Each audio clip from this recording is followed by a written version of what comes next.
Taco Bell, and SHOPO, Hawaii's Police Officers Union.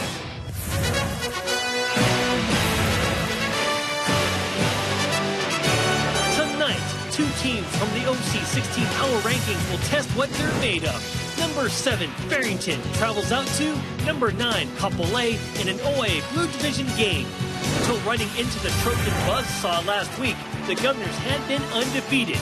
Now, with 2 games remaining in the regular season, they'll try to bounce back with a win in Second City with their balanced offensive attack.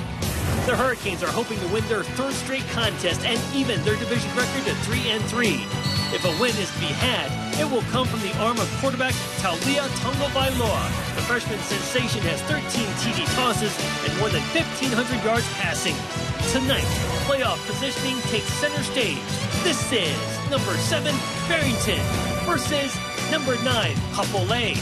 It goes down next, live in high definition and exclusively on OC16 Oceanic Time Warner Cable. We are coming to you live from West Oahu on a beautiful Friday evening here on the campus of Kapolei High School. We are ready for a huge showdown in the OIA Blue. Couple teams making a push for playoff seeding. Number 7, Farrington. Number 9, Kapolei. Great to have you with us, Felipe Hostro, Rory Kim, and Jen Boniza. What an amazing matchup we have here between 2 of the best in the blue. Yeah, which Farrington team, though, will show up?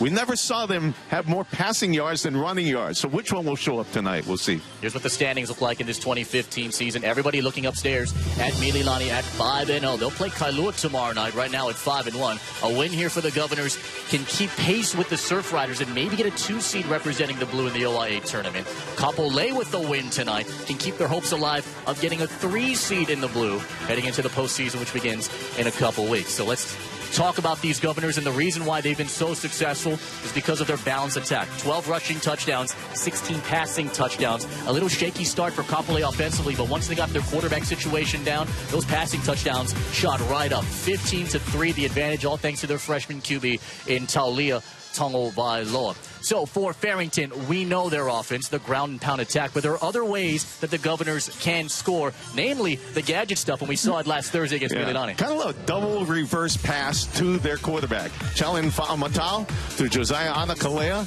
all the way down the field to Raposa for the touchdown. A little trickeration there. And that's something that Farrington has utilized a little bit in their playbook and whipped it out in Aloha Stadium. All in a loss, however, to the Trojans from Mililani. But this Farrington team has got a great defense, and we've seen the numbers to prove. Yeah, always known for defense. They're great. The defensive backs are always in the spot, and look at them. They can run. For Kapolei, here's a team that, as we mentioned, finally got their quarterback situation settled about week 2 of the season. And a freshman, Taulia Tagovailoa, has really been the bright star on this 2015 season. Yeah, you know, the brother, you know, Tua Tagovailoa, look at him, confidence as a freshman. 395 yards 1 year, 1 week, 400 plus another week. And for Taulia, who looks up to his brother Tua, feeling more comfortable as he gets more reps in a starting position.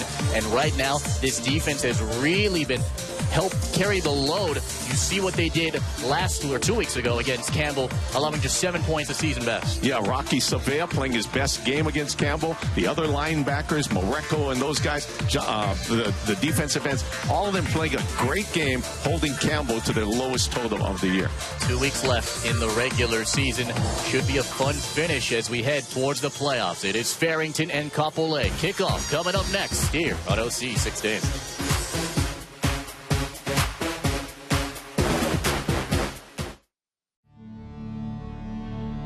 You know, turning pro didn't start when he was drafted. It didn't start with college football's highest honor, or when he led his high school team to a win at States. Because for my son, Marcus Mariota, becoming a professional football player started years ago, in the 4th grade, when he made a commitment to himself.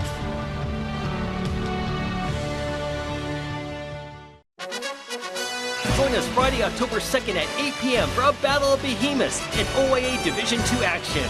Bradford clashes with Nanakuli. Then Saturday, October 3rd at 5 p.m., it's a primetime doubleheader from Aloha Stadium. Farrington versus Campbell, followed by Kahuku and Waianae. It's OYA football at its finest, 27 years and counting, and only on OC16. Proudly brought to you by New City Nissan, Zippy's, Pizza Hut, Taco Bell, and Shoho. Hey, New City Nissan is Hawaii's premier Nissan dealer and a proud sponsor of high school athletics. Make sure you check them out online, www.newcitynissan.com. It's New City Nissan in Kalihi.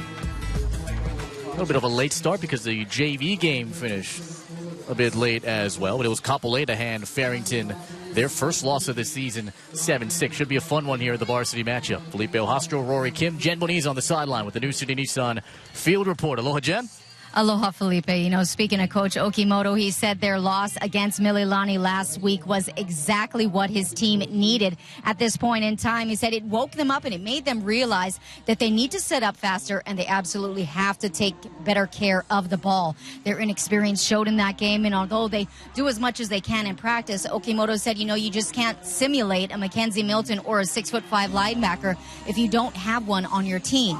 Okimoto does believe that his team is much better now, having played Mililani, and that they are ready to take on Kapolei tonight. Now, their game plan facing the Hurricanes, they plan to pressure freshman quarterback Talia Tongovailoa. Now, for Kapolei, the Hurricanes, Coach Hernandez said tonight is probably the healthiest his team has been all season long, so they've got no excuse. They have to perform. They have to execute. Hernandez also hoping to break the losing streak that his team has with Farrington. Right now, the Hurricanes 0-5 facing the Governors. Now, all of the games prior to this one were played on Farrington's home turf. That's Roosevelt Field. So this is the first time they're meeting up on Kapolei's home turf. Coach Hernandez is positive that his team can beat Farrington. However, they've got to play perfect football tonight. That's your New City Nissan Field Report. Back up to you guys. Thank you so much, Jen. Let's check out our officials tonight. Brought to you by Shopo, Hawaii's Police Officers Union. Scott Smith wears the white hat along with Pat Gallagher, Kevin Fuller, John Oku, and the spotlight official, the umpire, Sam Wilson, now in his 15th year as an OYA and ILH official. Sam is almost always the umpire on the crew and is the most hustling official on the field as well. Many championship games to his credit. Has worked 36 years at the Pearl Harbor Naval Shipyard. Seventh meeting between these two since 2007. Farrington has won all of the previous 6 meetings, 6-0, but the first time, as Jen mentioned, coming to West Oahu. That was on Coach Darren's mind before the game.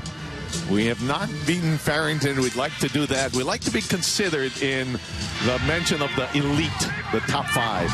This one skipped and picked up by Jamin Sorono. And Sorono will take it just past the 35 and knocked down at around the 39-yard line as Leotu'u Prescott, the DB, comes in to make the stop. The Zippy starting lineups. Here comes Kapolei, making his 4th career start as quarterback, and the freshman Talia Tongovailoa. LJ Asparis, still banged up with a knee injury, is suited up, may not play. We'll see how it goes, but Kainoa Barden will step in for him. Sorono, Williams, Bantolina, and Pakele. Up on the line, anchored by Sean Awai, and over the UCLA.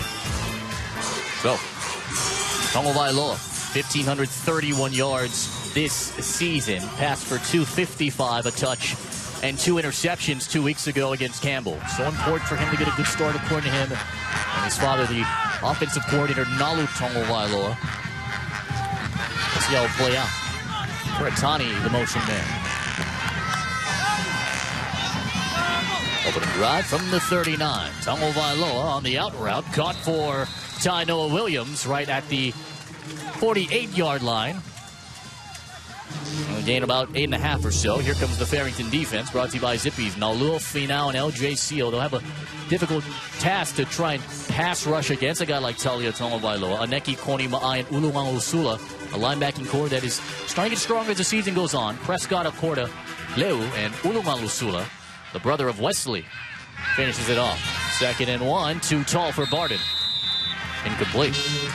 Yeah, you like the fact that dad and son are the offensive coordinator and the quarterback, because dad knew to get the son into the game as soon as possible. 10 and out to Tainoa Williams, and then the little out in the flats pass to get him started. So another 3rd down and 1. 11:37 left here to go in this opening period. Draw for Barden, and Barden sealed off. A flag down as Aberdeen Finau, the transfer from Kailua, and Andrew Aneki come in to make the stop. We have our first flag that comes at the 11:28 mark. You know, in our preparation to do these games, you have to watch some film. And what stands out when you watch Farrington is the velocity in which they hit people, especially number 11, Andrew Aneki. Personal foul, face mask on the defense, number 90. 15-yard penalty results in a first down. Face mask against Farrington. And we talk about the penalties in the beginning. It really came to hurt the Governors against Mililani on a Thursday night for their homecoming night.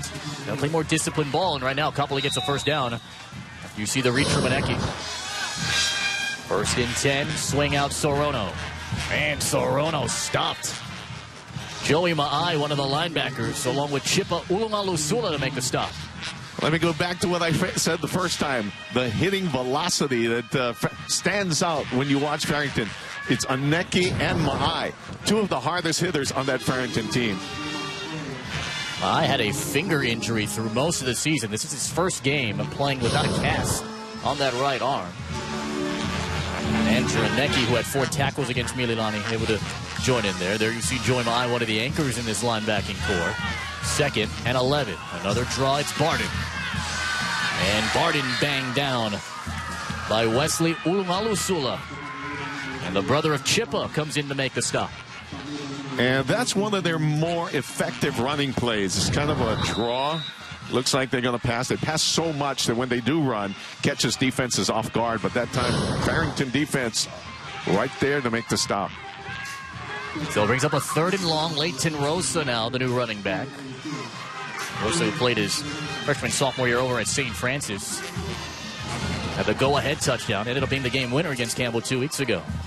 He'll run into the flat. Here's Rosa. And Rosa knocked down by Joey Ma'ai, who sniffed that one out the entire way. Last week they got away with these flat passes, but not this week. Not with guys like Aneki and Ma'ai right there. So, probably had a first down after a face mask from Farrington's Andrew Aneki. Can't take advantage of it, they'll have to punt it away from their own 44, and Kainoa Barden steps on to the field. Our first chance to see Chalin Fa'amatau possibly run this one back. 5'10", 193-pound junior. We see this a lot. We see Vaivai Malepeai returning punts, and now Chalin is back there and won't even get close to him. Might be a good decision to kick on the outside. And you're right on cue there, Rory, as that one goes to the 31-yard line. A relatively short kick there. And onto the field comes Farrington after a 13-yard punt. The Zippy starting lineups. Here comes Bishop Raposa, who makes the start. Chalin Fa'amatau, who leads the state in rushing yards, will be joined by Freedom Alualu. These receivers may have to play a big role as this evening goes on. Baguio, Moses Sanchez, and Chafin. Up on the line, they average 347 pounds. A beefy front. We've mentioned it all throughout the year. Trying to block for some of the speedsters in the backfield. So Mata Laulu will be out of the game on the starting lineup, but another 300-pounder coming up. In for him was Spencer Apau, 332 pounds, a senior. Fa'amatau's run is short. Let's take a look at the Zippy starting defensive lineups. Akiona Naulu Morrison had a great game 2 weeks ago against the Sabres. We'll try and continue that momentum here. Masenga Mareko Choi and Rocky Sevilla caught his first touchdown pass in his varsity career 2 weeks ago as well. Amina, solid DB out there. He'll anchor it along with Leonard Lee. Out for Chafin, incomplete. 3rd down. Well, things get a little shaky here on the opening drives for each of these two. 8:35 to go. 14th year headman Randall Okimoto looking on, said our team learned a lot after getting shellacked by Mililani on our homecoming night, 71-28. And a flag down. Here's Scott Smith. Ball start on the offense, number 4. 5-yard penalty. Remains 3rd down. False start against Freedom Alualu. Remained 3rd down. You know, Felipe, it's been years since Farrington has had more passing yards than running yards. And that might be a curse to them because they might depend on the passing game when they have somebody like Fa'amatau in their backfield. And the first chance for Farrington, a 3rd and long. Raposa, a deep drop and a deep throw for Fa'amatau. Off the arms of Leonard Lee. Almost had his 4th interception of the season. And he has been a great receiver this year. In the Mililani game, we saw the touchdown pass he caught and the extra points that he caught. Like, he has a receiver, the defensive backs beat, but coming over that time for Kapolei is the defensive back Leonard Lee to break it up. Just a little underthrown as well. The opening drive for each of these two end up in no points. Now Ty Noah Williams is ready to run back the kick from Finau Walter, one of 9 different kickers here for Randall Okimoto's crew, place kicker or punter or otherwise. Finau Walter puts a good boot into this one, away from Williams and out of bounds. So Kapolei will have their 2nd drive of the night, trying to get some points on the board. First quarter here in OC 16.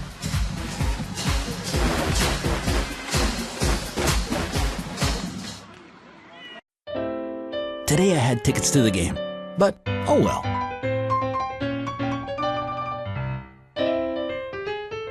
Today, I rather enjoy the new sirloin 3rd-pound burger. Because you love it, you'll get to enjoy it for longer, but it still won't last forever. The new sirloin 3rd-pound burgers with 100% North American sirloin and delicious toppings. Enjoy the extra value meal for $7.99.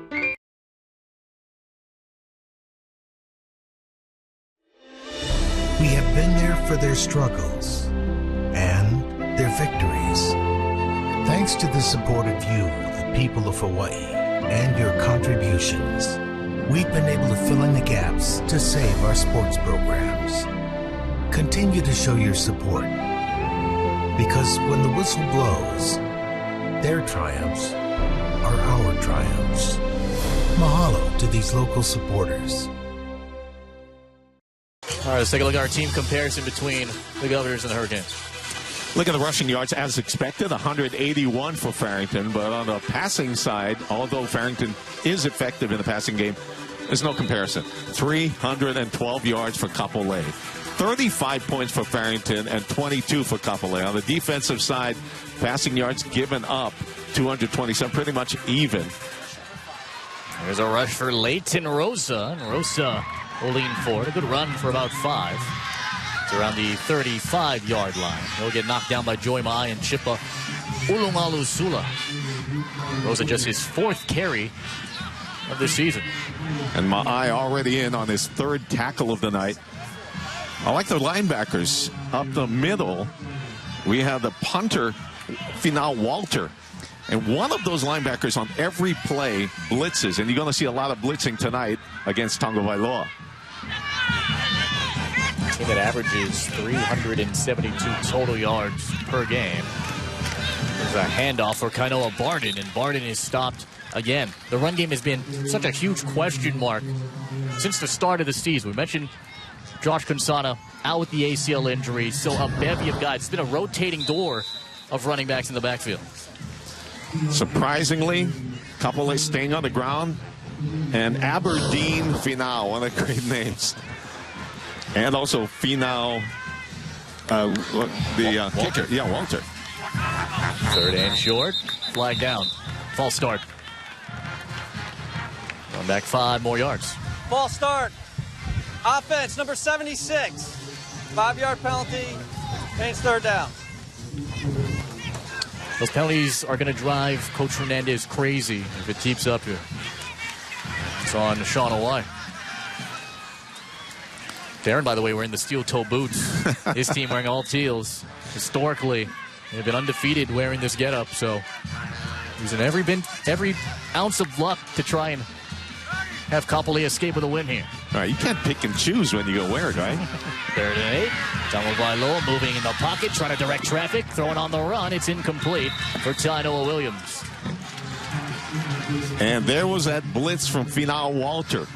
He and Foy Sila are in the middle, and they take turns on a blitz. And that time was Walter flushing Tonga Wailoa out of the pocket and rushing the throw. And able to force Kapolei to punt this one away. There you see Finau Walter, who has not cut his hair in over a year, so he's going to grow it out as long as he can. Let's get that very long rock scar look. And Barden has to punt this one away. Flag thrown after Wesley Ulungalusula collided with Barden. Now the question is, will be running or roughing? If it's a running into the kicker, it's 5 yards and it'll stay 4th down. It'll be roughing. It was just too tempting when he saw that the ball bounced. He turned on the jets and could not stop him, just clipped the punter. Personal foul. Roughing the kicker on the defense, number 14. 15-yard penalty, results in a 1st down. See the ball bounce. We've seen this in past weeks. It's almost like they plan it and then cannot stop, and his left leg nicks him. I mean, just grazes him. Leighton Rosen now will be the running back. That's the 2nd time that Farrington's had the opportunity, but it's given it back to the Hurricanes via penalty. 1st down. Tomo Vailoa chased out of the pocket, flag down. This is brought in by Dylan Pakele. And if it stands, it would be his 6th catch of the season, but you gotta check the flag. Finau Walter makes the stop. Well, Ma'ai got through the line, and the offensive lineman was beat and pushed him to protect his quarterback, and this one is Blocking coming the back. On the offense, number 76. 10-yard penalty. Replay 1st down. Yeah, good call, Rory. Here is this Ma'ai, an easy push in the back. Gonna take this one well back, right to the 30-yard line. So the 1st and 27.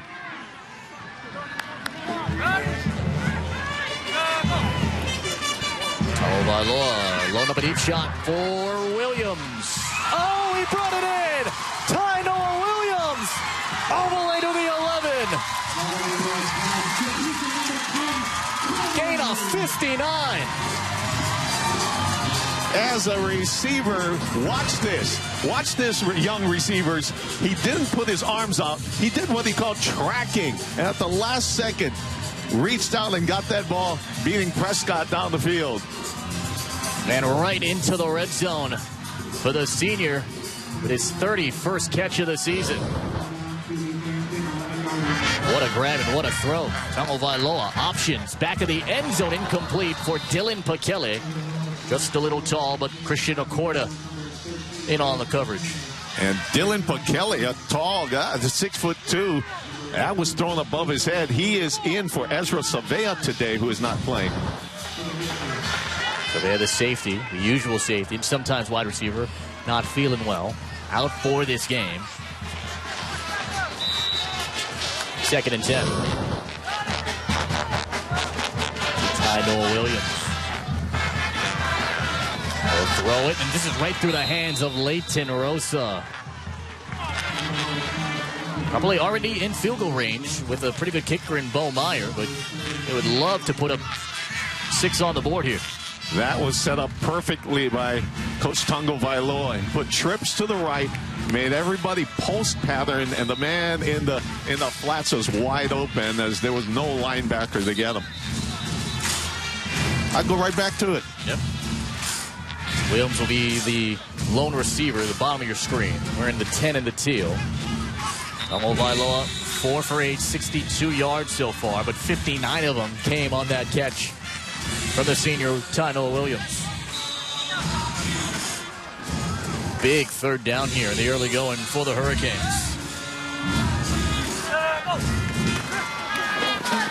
Tomo Vailoa, throw in, end zone. Williams, did he stay in? No, he did not. Could not get the feet in bounds, ruled out. Williams trying to argue the call, but Prescott able to apply the pressure.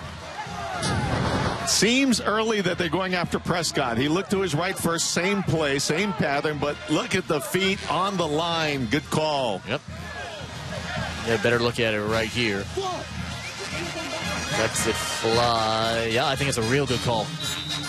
And right now, Bo Meyer out onto the field to attempt a 28-yard field goal. Hit a 23-yarder against Campbell. He's knocked in 3 of these this season. And Bo Meyer on the way. Good. So Kapolei able to break the scoring seal. Their first 3 on the board after Bo Meyer knocks in his 4th field goal of the season.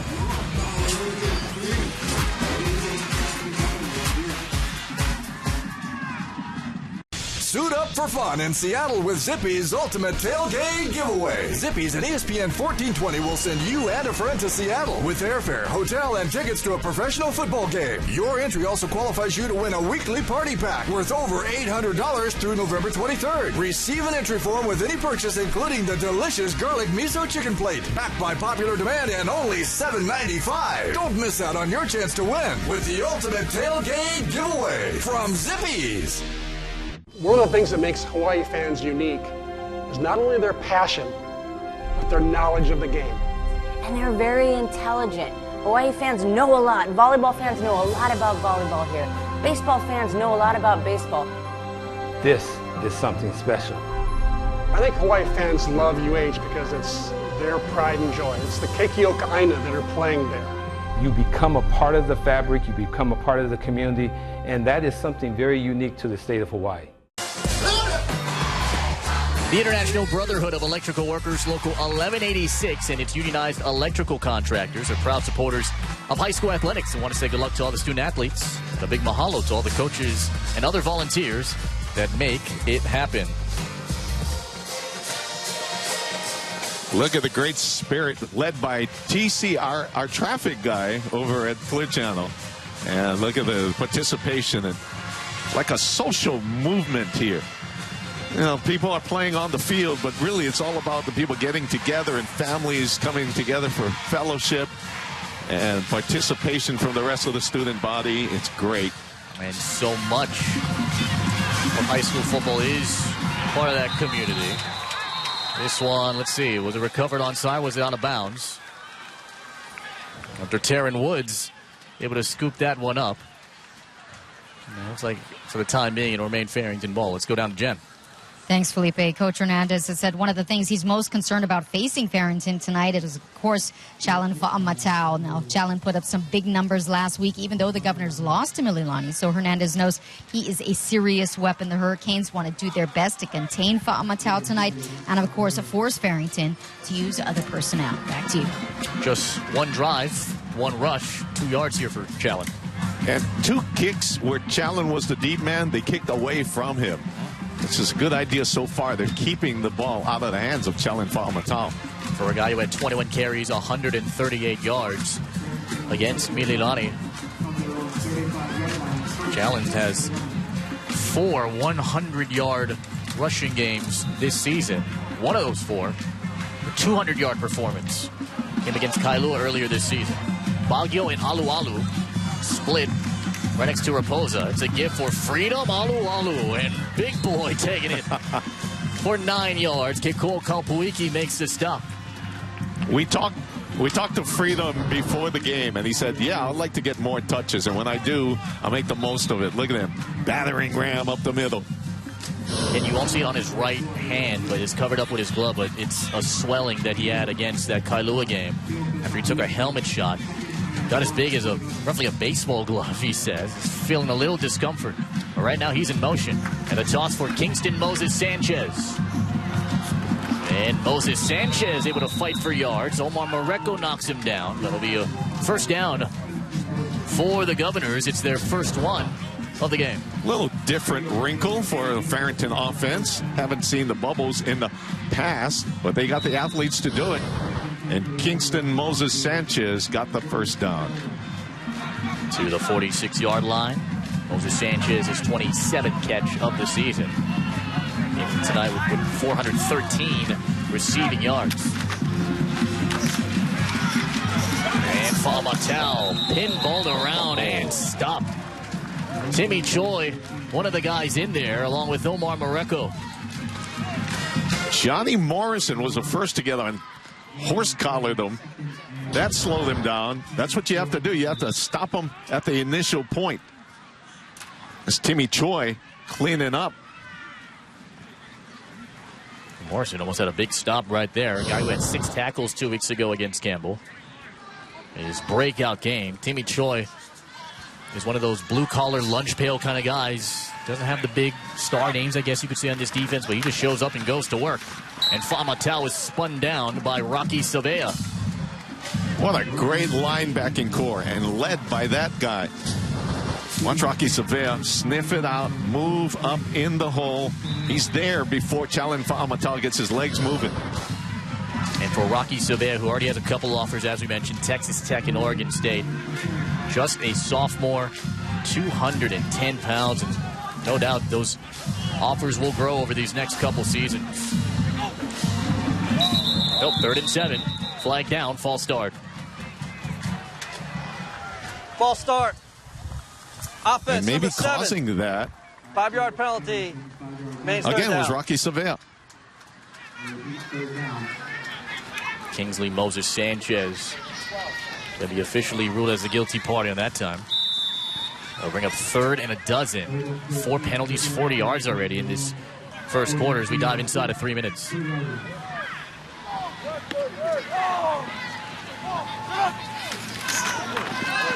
Backwards pass. This is Fa'amatau trying to get around Kalpuiki. Did so, and then has to step out of bounds back near the original line of scrimmage. Wow, you see him hurdle and sidestep and jump over people. What you don't know, if you're going to be that good, it's going to take work. And we talked to him earlier, and he was talking about working out at 6:30 in the morning with some of his coaches for the extra work. He said, I was a little bit of a big kid, but those workouts really helped improve his game and his strength. Football-specific exercises that he can try and translate on the field. But right now, this Kapolei defense has really negated him in another false start. 5th penalty. False start. Offense, number 22. 5-yard penalty. Mains 4th down. So Randall Okimoto looking on with concern here. Seems like they're trying a lot of things. A couple of years back, we saw Kahuku throwing the ball around, Tuli Wailematangi. And they got back to the running game of what they are at Kahuku, and things work out. Spin out Walter. His punt's got some backspin on it. This one bounces at around the 40-yard line. So Kapolei back onto the field, leading 3-0. First quarter.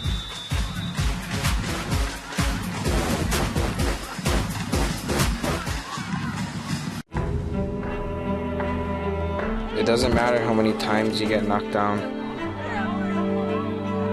What matters is how many times you get up. You need the right people by your side. The people who know how to help you heal. Who help you overcome what stands in your way. Who understand how to help you live your dreams. Introducing the latest and greatest enhanced DVR from Oceanic Time Warner Cable. So when nobody's home tonight and 6 great shows are on TV, whose show gets recorded? Everybody's. Record up to 6 shows at once. That's more than the phone company. Plus, you'll be able to record up to 600 hours of programming, meaning you'll never miss out on your favorite shows again. Call 643-2337 to get yours today. Enhanced DVR. Another reason why everything's better with Oceanic Time Warner Cable. OC 16 football power rankings, St. Louis and Punahou, number 1 and 3, dueling it out over in Aloha Stadium. Mililani will play number 8 Kailua tomorrow. Things could shake up here, most definitely, by the time this week is over. I mean, you see that 7-9 matchup that we're having for you right now. Radford at 10, if they should win, should stay in that spot. We'll have them next Friday in Waianae on OC 16 as they take on Nanakuli for the Golden Hawks homecoming night. Those power rankings come your way every Monday on OC16.tv. Throw here for Tainoa Williams. And Williams got around his man and into the secondary, shaking off defenders as Chipa Ulungalusula able to chase him out there. Right around the 42-yard line. Pick up a 16. In order to get long runs like this, you need help from your fellow receivers. And Sorono with a block up front. Now LJ Asperis comes in for the first time at the running back spot. Dealt with a knee injury since that Moanalua game on September the 5th. And his first carry since then. And that knee's looking all right. LJ Asperis into the secondary. And near the pylon, a flag is down at the 1. For now, it's a gain of 41. Horileu able to make the stop, but we have a penalty marker down. Wow, when he got hurt a couple of games ago, I text Felipe, looks like an MCL, looks like an ACL. That looks like 100% right there, reaching for the pylon. Officially down at the 1. We still have to check the flag here, Scott Smith. Personal foul, face mask. On the offense, number 6. 15-yard penalty. Disposal to play is a first down. Wow. So that'll negate that big run. Take a little dent out of that 41-yard run from LJ Asperis.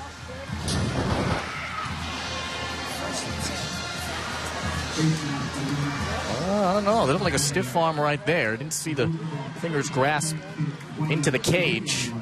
Great effort, though. We're getting word from down on the field that he's 85%. Well, I don't know how they figured that out, how they calibrated the algorithms on that one. But LJ Asperis claiming he is 85%. Timeout here called by Farrington.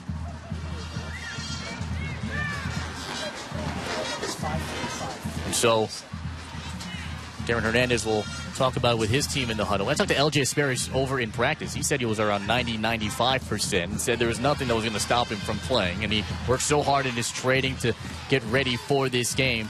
A matchup where they haven't beaten Farrington ever in the previous 6 meetings. Felipe, I don't know about you, but with my eyes, I thought he was 87.3 on that run. You know, I think you're right. Yeah, that's... All right, with the playoffs coming off in 2 weeks, here's the blue playoff scenario. Farrington can get the 2 seed with the win over Kapolei and a Kailua loss. Kailua plays Mililani tomorrow. Should the Trojans win, they'll get the number 1 seed representing the blue with the playoffs in about 2 weeks. Tomorrow, Moanalua will play Campbell. The winner of that game will make it into the playoffs. If the OIA postseason started right now, here's what the bracket would look like. The top 4 seeds would be Mililani along with Kailua, Waianae, and Kahuku. We'll get you that in just a bit as this one is thrown out for Sorono. And Sorono slipped away down the sideline. And Sorono takes it just inside the 10. Here's what the brackets would look like up until this point right here. Now, for Kapolei, they can't finish higher than a blue 3 seed. And for that, they would need to win out and have Farrington lose out. And Kailua trying to keep their hopes alive in that 2 spot to get that first round bye. So 2 weeks left. A lot of this can shuffle up. It'll be interesting to see how it all play out. Of course, we'll give you coverage of the OIA tournament here on OC16 and XCast. First and goal from the 9. They'll throw it end zone incomplete for a diving Williams. Ty Noah Williams is having an interesting night. He did what he called a delay route. He just stood there. Prescott looked in, and then he took off. Was thrown just a little in front of him, but that was a good idea. Tongo Vailo there, you see his numbers, 50% so far. Williams has had a solid night here. 3 catches, 84 yards. Second and goal. Handoff Rosa. And knocked down Andrew Aneki along with Clemente Lam Sam. We have a flag out. Lam Sam, one of the many studs on that defense. We have not seen LJ Asperis go back in. Try to get an injury report. Possible face mask on that one. I looked down at... Personal foul, face mask on the defense. After this is the goal, replay second down. I look at LJ Asperis, and he is like working that right knee. Handoff up the middle, and that an obvious face mask. Hellies are killing Farrington here. Second and goal from the 3. They'll throw an end zone, brought in Jamin Sorono, touchdown.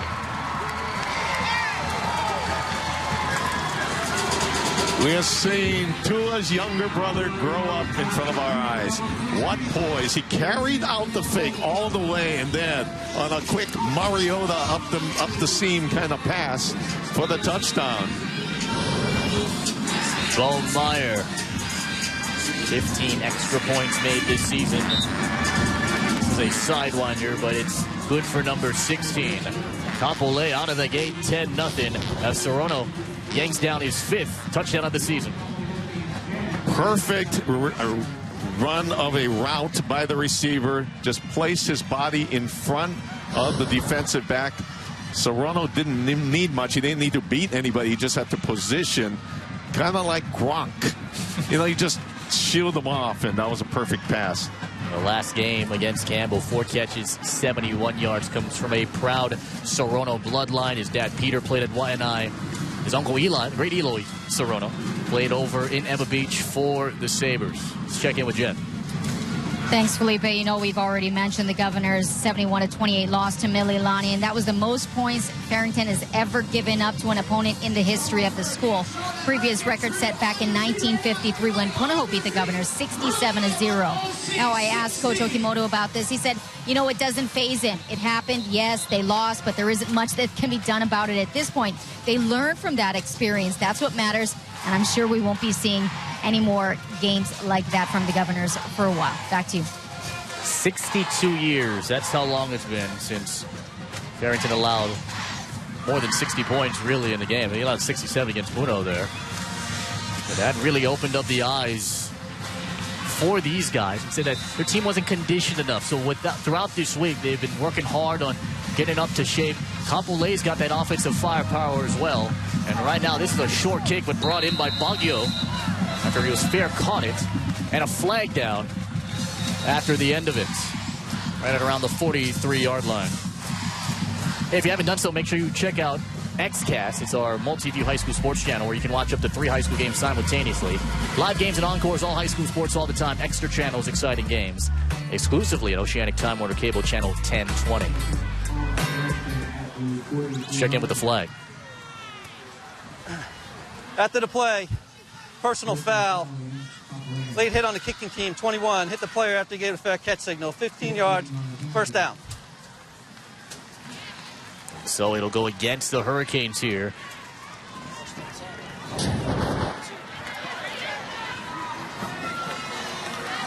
Yeah, it was an obvious fair catch warning, and sliding into his legs was the Kapolei defender. The best starting drive here as Fa'amatau found a seam, and he'll get yanked down yet again by Rocky Savea. Fa'amatau right around the 35-yard line. And it's obvious Coach Darren Hernandez and the gang said, keep it away from Fa'amatau any chance we can control, like on the kicks and all that. Every kick has been short away from Fa'amatau, but you can't stop him if you hand off to him. Rocky Savea is trying to stop that tonight. Raposa's been quiet. He'll step up and on the move. Chased by Timmy Choi, and he will slip down. Good for the first down, however, for Bishop Raposa, a guy who has really grown since the beginning of the year. He's learned how to keep his composure, stay humble. It was rough adjusting to essentially a new offense after he made that transfer over last October from Moanalua, but he credits all that growth to a lot of the coaches' meetings, his teams, and just getting more reps. And as you see him step onto the field, he gains more confidence as well. First and 10 from the 29. Handoff for Fa'amatau, who gets upended after the gain of about 5. Timmy Choi again, the linebacker. Timmy Choi, real steady. Fa'amatau in his first 5 yards takes off. Watch him go. He has high aspirations, and he wants to get into a program like USC. Nothing but the top. And the first quarter clock comes to an end. 10-0 Kapolei. Touchdown from Sorono. And a 28-yard field goal from Bo Meyer. The difference here as we head towards the second. Let's go to Jen. Thanks, Felipe. I have your Pizza Hut Coach's Corner. First up for Farrington, the spotlight focuses on Coach Manly Williams, the JV head coach. He's been serving the Governors for 5 years, handling the development of the 9th and 10th grade players. He's instilling in them the values of discipline, hard work, and striving to excel in academics. Manly Williams, Farrington's Pizza Hut Coach's Corner spotlight. The Pizza Hut Coach's Corner for Kapolei shines the light on teen moms Nia Okimoto and Doreen Carter. Nia is an amazingly selfless person who always puts the boys first. And Doreen is always there to lend a hand and gives her time freely to the program. From fundraisers to pregame meals to spirit packs to potlucks and banquet preparations, they are on it. Kapolei's Pizza Hut Coach's Corner spotlights Nia Okimoto and Doreen Carter. Back to you, Felipe. Thank you, Jen. Felipe, I don't know if you remember watching Manly Williams play for St. Louis.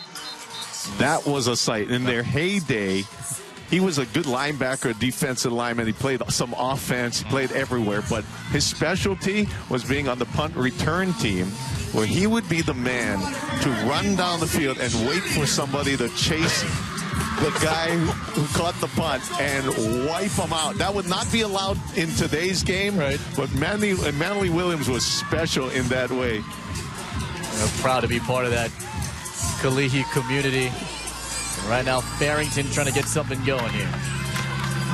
Another handoff for Fa'amatau. They'll lean forward for a couple more. Timmy Choi and Junior Tawia come in to make the stop. It'll bring up a 3rd and short. Farrington just had 34 yards total in that first quarter. Kapolei had 138. I asked Coach Randall Okimoto before the game, how do you determine if you're going to pass and run in this offense? He said, we'll try run first. And if it's working, we'll continue the run. And right now, Alualu and Fa'amatau, thunder and lightning in the backfield. Fa'amatau cut his way for the first down.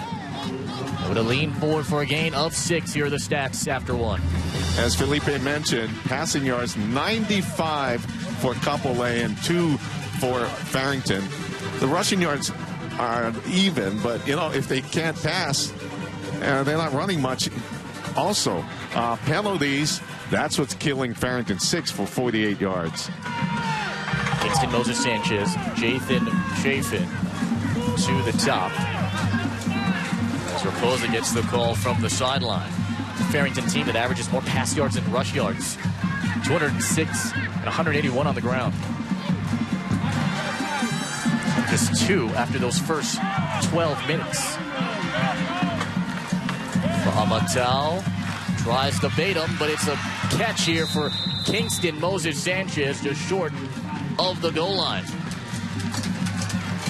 They switched the backs in the backfield, and that made Fa'amatau more of a decoy as he goes out into the flats, leaving the seam open for Kingston Moses Sanchez. And now they'll go to their power formation here with Alualu the fullback and Fa'amatau. To top the eyes, bobbled at the line. They hop on it. Who's got it? Right at the 1. Where are they going to rule it here? Kapolei ball. And it's Punahou Mahelona. This is a guy who had a concussion injury that he's been dealing with since the Mililani game. Comes in and comes up with a huge recovery for the Hurricanes. Felipe, you always hear about, well, can quarterbacks transition from the shotgun to under center? Is there a big difference? Yes, there is a big difference, as we can see there. He, first time under center, a fumble, and Kapolei gets the ball back. And they recovered it in the end zone, and because of that, they'll take it out to the 20-yard line. Now with Morrison trying to fight through in there, but Mahelona, Mr. Johnny on the spot. A lost opportunity for the Gubs. Vailoa wanted to take the deep shot. Williams was covered. Vailoa being chased. Throwing on the run. It is incomplete. Williams was there. Joey Ma'ai did a heck of a job to chase out Talia Vailoa. Let me give some props to the front line. Akoni Kapihe, Kansana, Haywood, Gili Holokai. They held off the rush and Tonga Vailoa had a chance to look for an open receiver. Was so impressed 2 weeks ago in the game against Campbell. The pressure came, but the footwork from this freshman was really something to admire. As for Talia, he worked a lot on his footwork with his father, Nalu Tonga Vailoa. Of course, it all started in those Ever Beach Sabre days. Showing it off. Xavier Mason will come in for Ty Noah Williams. Asparis is the running back. Serrano, the motion man. Pressure coming. Talia Tonga Vailoa on the run. Chased out by Finau Walter. And good for the first down at the 33. You know, I've seen Kapolei play about 3 times. I've never seen that speed yet. Talia Tonga Vailoa made up his mind to take off, and he was gone. First down.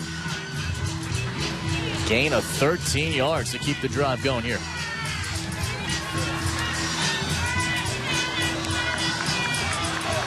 Just the maturity on this guy. Pretty impressive. Still with 3 more full years of football under his belt here. And the handoff for LJ Asparis, and LJ Asparis able to get stopped. You know, although that play didn't go anywhere, it's still good for Kapolei. Keeps the defense honest. You have to keep the rush off of Tonga Vailoa. And that little half-a-yard gain is big in the whole scheme of things.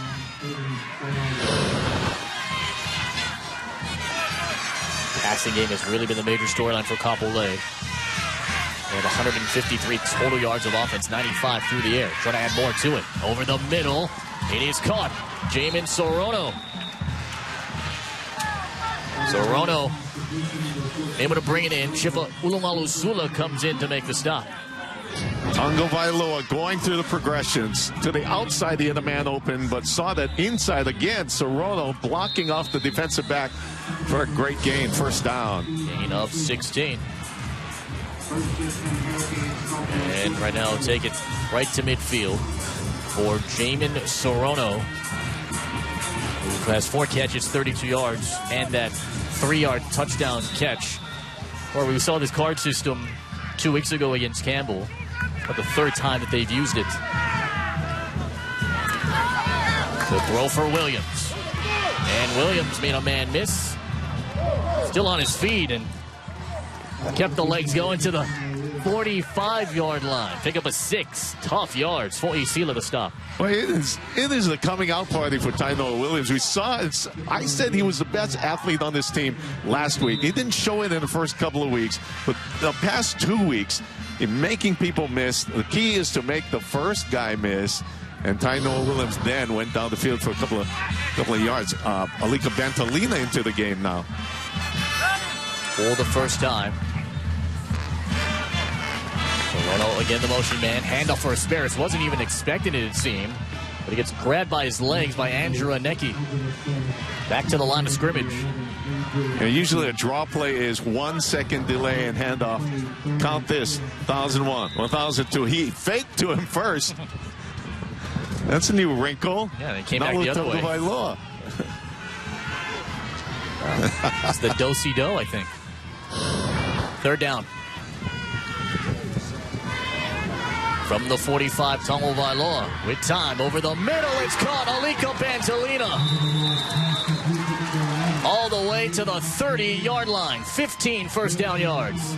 The man who only catches touchdowns catches a big first down play. Tonga Vailoa, perfect. It was tipped. Concentration of Bantalina to get the first down. They're going to go up tempo. Another bullet to the sideline. Incomplete for Ty Noah Williams. That's the first 3rd down converted here for the Hurricanes this evening. Don't let Tonga Vailoa get into a rhythm. He and his dad are on the same page. They must talk around the supper table about what's going to happen. And they are in sync tonight. You'll see a lot of these skill position players with the wristbands. More than 200 plays are written on those wristbands. It's about 2 pages long. A lot for these kids to study. This is caught. Bantalina Banged out of bounds. And good for another first down. It's a gain of 11. Cody Leu comes in to make the stop. Now, Pantalina wasn't in for the first 4 series. Now he's in, playing a big part. Look, sure hands. Make sure he catches the ball. He's over 6 feet. Hard to bring down. He's looking good tonight. Kapolei going a little bit more up-tempo here. This is LJ Asperis. Right into the arms of Fo'isila. Try and make the stop. Right back at the line, no gain. Back to what I said earlier. Not a big play, not a big gain. But in that chess game of football, that was important. I've seen a lot of times here when Kapolei takes into the red zone, passing game on point, tries to go back to the ground game. Instead of 6, sometimes it ends up in 3. Happened in the first drive against the Sabres a couple weeks ago. Really trying to establish that ground game with guys like Barden and Asperis. 2 that's had to carry the load this season. 2nd and 10. Tagovailoa throwing for Williams. And bobbled it incomplete. Isaiah Taumua did a good job on the coverage to break that one up. Tainoa Williams is having some game tonight, so they're going at him. Simple 10 and out, which Tagovailoa throws well into the hands. You got to look it in. You know, Felipe, at the same time that they're trying to get tempo, they have to get some clock going. And those kind of plays stop the clock, giving Farrington a longer time to come back. Pantalina's the lone receiver up top. Tagovailoa throws for Williams, batted down. Isaiah Taumua yet again. That was a good no call because there was a lot of contact. Watch the receiver and the defensive back going for it. No call, like it. And so we'll bring a 4th down, and a flag is out. Penalty marker down, thrown by the line judge. We've already seen 10 penalties so far combined in this first half. This game has a good flow offensively. If you're starting a drive, you can get into it because of the lack of penalties. And a well-played game so far. We'll see what's going on here. Depending on what this penalty, Kapolei took the kicking game off the field. Let's see. After the play, unsportsmanlike conduct, a number 28 on the defense for taunting an official. After this is the goal, it'll be 4th down. Wow. Half the distance to the goal. Should make it around 4th and about 1. That's something that Randall Guimond is really going to get hard on his team on when they meet at the half. So what do you do? Tagovailoa is asking, what do we do? We have a good kicker, and we got 1 yard. We can put this game away or still be, it would be a 13-point lead. And a timeout called here by the Hurricanes. This shows those silly mistakes for the Governors that have really been their Achilles heel throughout the season in big games as well. Chance to swing the momentum, got within 2 scores against Mililani. Got to stay more disciplined here. And Kapolei, we've seen them rack up a lot of penalties on these broadcasts as well. But right now, it's been all Farrington. And credit Kapolei and this offense and what they've been able to do to take advantage of it. 4th and 1. Your last 3 running plays got a couple of inches. So what do you go to? You have Serrano on the outside.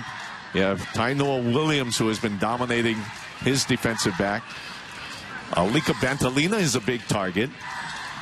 And Tagovailoa can run. A lot of options. Which one do you choose? A lot of pressure on this front 7 here for Farrington. Guys like Walter and Ma'ai and Fo'isila trying to stop the bleeding here. What we haven't seen is Tagovailoa rolling.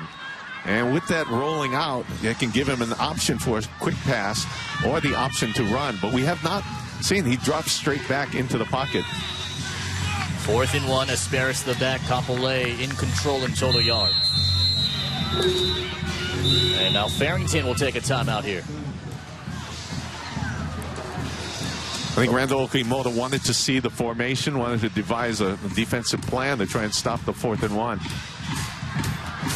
It's a big play, could shift momentum in any way, because right now it's all, the momentum is in the hands of the Kapolei Hurricanes. The thing about it is a stop here for Farrington.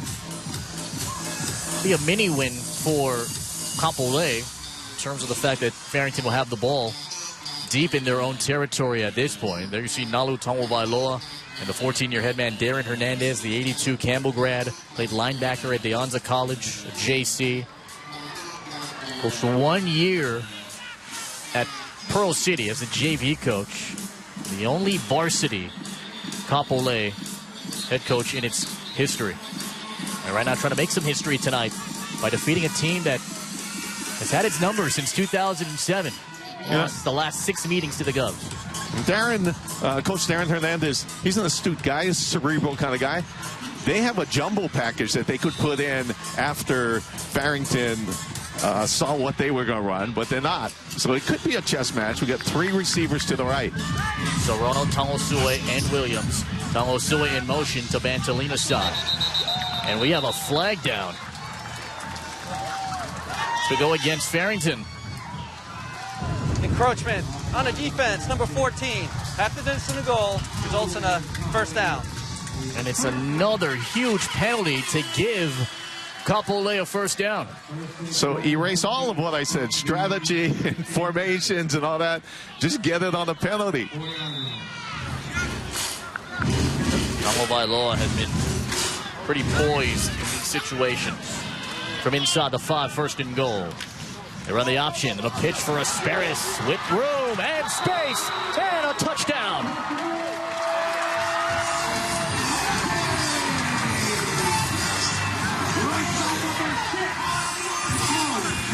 His first rushing touchdown of the season. Talked about rolling him out. Look at that, the option pitch wide open as the defensive end dedicated himself to Tagovailoa, leaving Asperis room to run. 4-yard touchdown run. Bo Meyer, this one off the upright. No good. Doinkage from Bo Meyer. And remains a 2-score game. But Kapolei able to add to the lead thanks to LJ Asperis. Pounds it in. 4-6.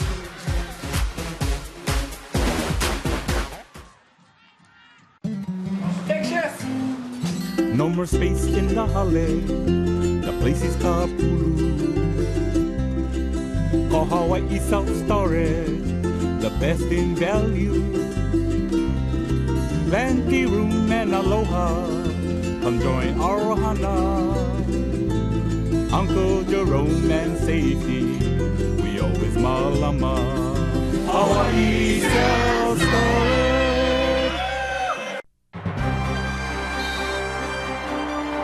Believe.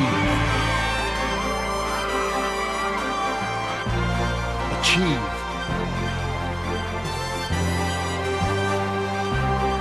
Remember.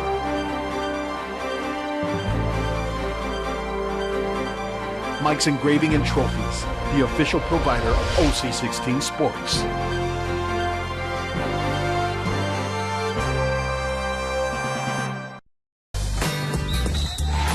Mike's Engraving and Trophies is the official trophy provider of OC16 Sports. For all your special achievements, call our guy Ryan at Mike's Engraving and Trophies, 486-5220. Mike's Engraving is located behind Cutter Ford in Aieo. Believe me, we saw the band. It's not a high school football game for me if the band is not here. Playing the song Horse, you know that? Yeah. That's right, because we have a band here for Kapolei. Also a DJ as well. Right. So we got you covered musically. Great atmosphere here at Kapolei. And right now, Barrington trying to get it back on track. A short kick. This one will be caught on the run by Fa'amatau. And Fa'amatau trying to dip the shoulder, and we'll take it just past the 35-yard line. That's where the Govs will have it. Top of the Enterprise Rent-A-Car. Check out some scores around town. How about this? Pearl City at the half. This game's on XCast. 20-10 over Nanakuli. That's Pearl City's homecoming night. So interesting developments over there on Channel 1020. In the earlier JV game, Farrington was undefeated and lost to Kapolei. That looks like a good omen for the varsity boys. Keep here by Raposa. And Raposa yanked down hard by Omar Mareko, the second-year varsity man, a guy who played linebacker at St. Louis's freshman year, and able to make an immediate impact. Last year, I liked the Campbell linebackers. They were hard hitters, good players. This year, I like the Kapolei guys, Omar Mareko, Rocky Silvea, and Tyler Vasenga. Right now, after Mareko able to get that tackle and limit Raposa about 4 yards. Passing game got to get going. Here's Fa'amatau. Split his defenders and then tries to muscle his way right at the 45-yard line. Timmy Choi comes in to make the stop. So the chess match continues. They load the box to stop Fa'amatau from running. Now Farrington puts him out in space to try and see what he can do. And he gets about 8 yards on that little pass. Done by the tight end, Chase Baggio, to at least create some space for him. But now it's a third down. Farrington is 1 of 4 in this department. Fa'amatau going to lean forward as Rocky Silvea comes in to yank him down. Depending on the spot here, we'll see. Yep, good enough for the first down. Not by much. The linebackers are playing a great game. Morrison helping out. And they are geared to stop the run up the middle.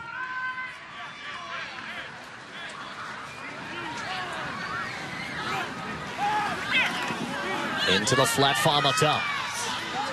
A block downfield, Fa'amatau trying to shake and bake. And he'll take it to the 40-yard line. Timmy Choi comes in to make the stop. 12 first down yards. Yeah, you can't keep bashing your head up against the wall. You got to do some different things, and the best option would be to get him outside on a one-on-one situation in the open field. Coach Randall Okimoto says that if we establish our pass game early, should be no trouble here. Just had 2 passing yards in that first quarter.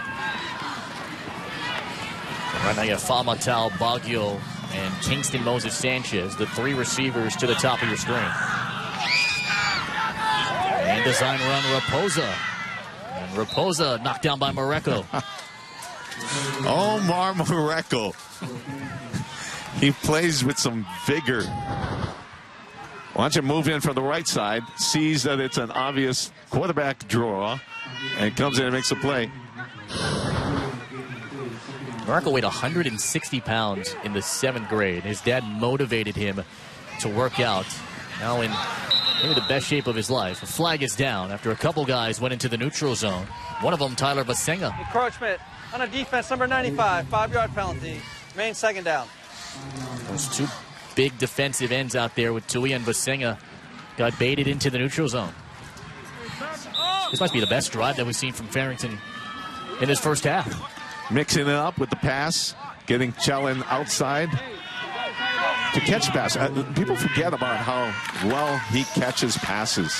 That was on the ground and had to be scooped up by Raposa for Alualu.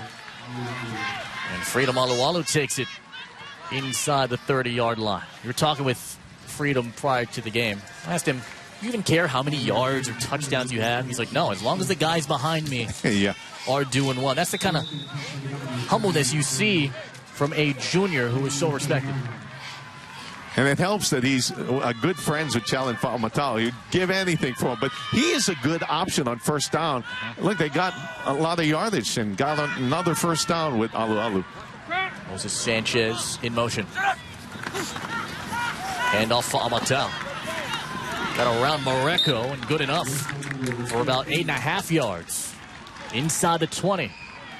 Within the first 5 yards, it looks like Chelin Fa'amatau is running in the Dole Cannery maze. He'll take one step that'll take him left, and then right, and then left again. Is that how you go through the maze? Yeah. Actually, I have my hands up above my head and yelling, ah! Around the shrubs? Yeah. Here's a handoff up the middle, and Faamatau able to lean forwards around the 12. Timmy Choi comes in to make the stop. Now, this is the challenge Faamatau we're so used to seeing here. And it's the tempo of Farrington. Look, hurry up, hurry up.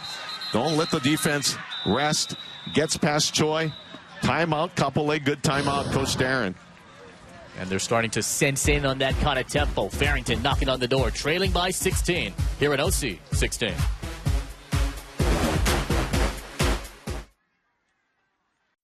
What gets people hooked more than posting selfies, checking the surf, and online shopping? Free pizza. With My Pizza Hut Rewards, earn 1 point for every $1 spent on your Hawaii Pizza Hut online orders. Only a program this good can hashtag break the internet and get your boyfriend to drop the controller. Sign up for My Pizza Hut Rewards and earn online points for free Pizza Hut menu items. Only at Pizza Hut, Hawaii's best.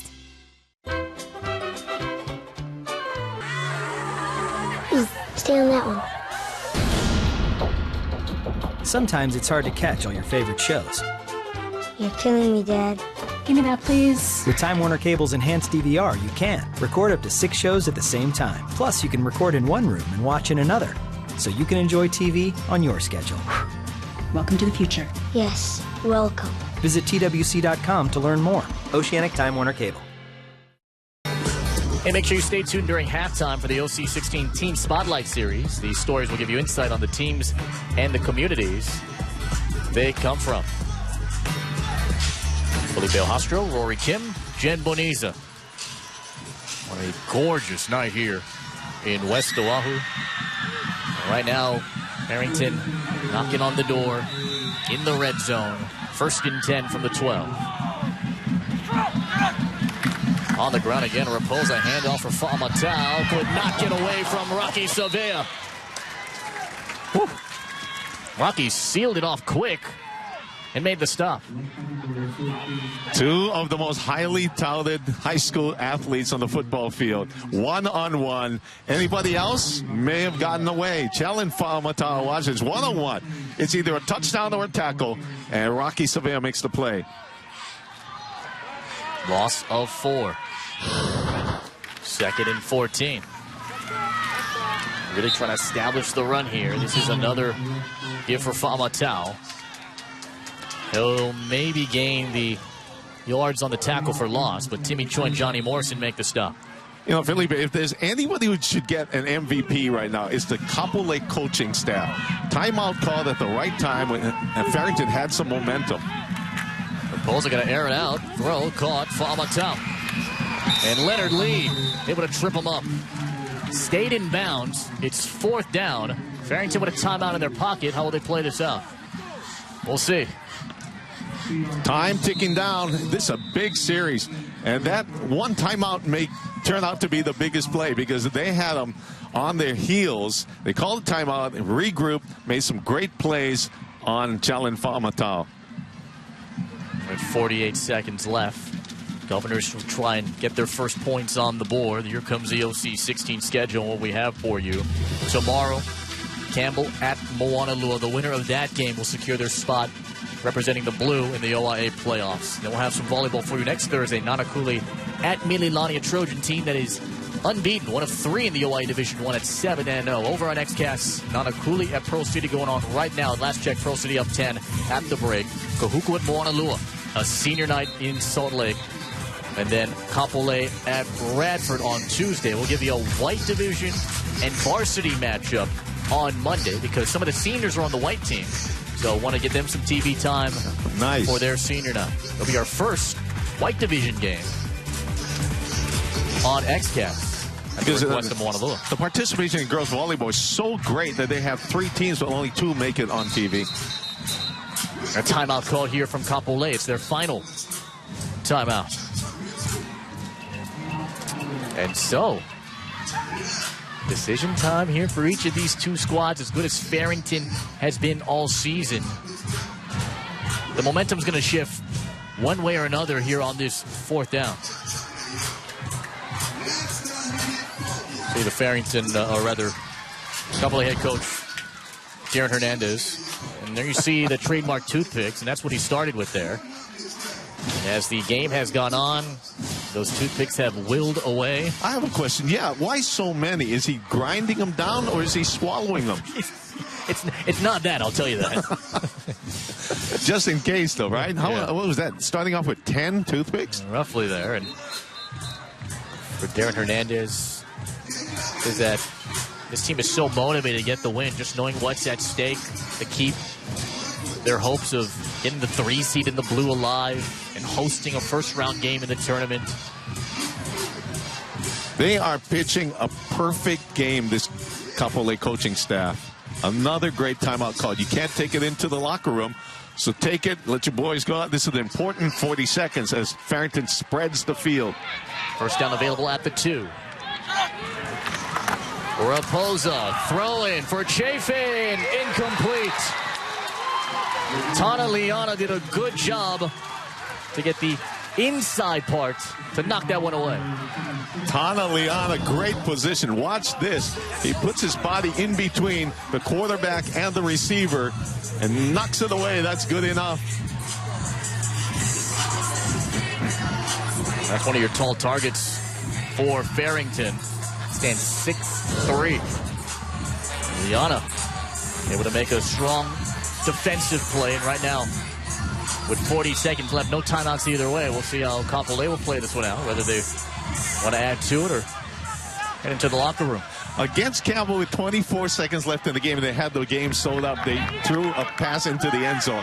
Hopefully, the right call should be take a knee here. Go for it. Tagovailoa, pressure coming, and he's sacked. Clemente Lamb-Sam, his 2nd sack of the season.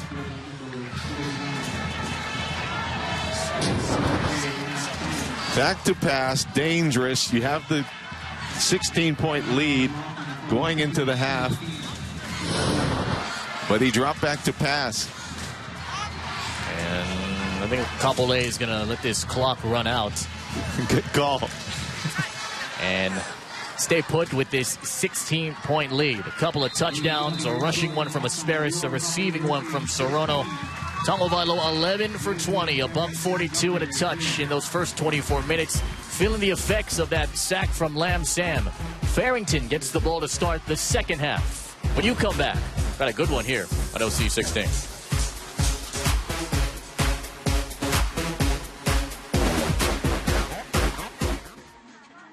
What makes a Subway footlong the biggest, bestest sandwich?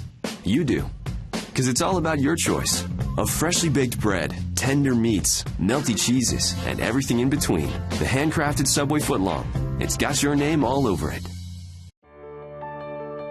I started playing football when I was about 8 years old. Started going to my first camps. I loved getting outside, playing. What I really loved most was the team bond that I got to feel with all my fellow players. Football has taught me a lot, how to stay in school, get good grades, the work ethic above all. That'll really carry out throughout my future. Congratulations to Rex Manu and all of Hawaii's outstanding student athletes from OC 16. What makes a Subway footlong the biggest, bestest sandwich? You do. Because it's all about your choice of freshly baked bread, tender meats, melty cheeses, and everything in between. The handcrafted Subway footlong. It's got your name all over it.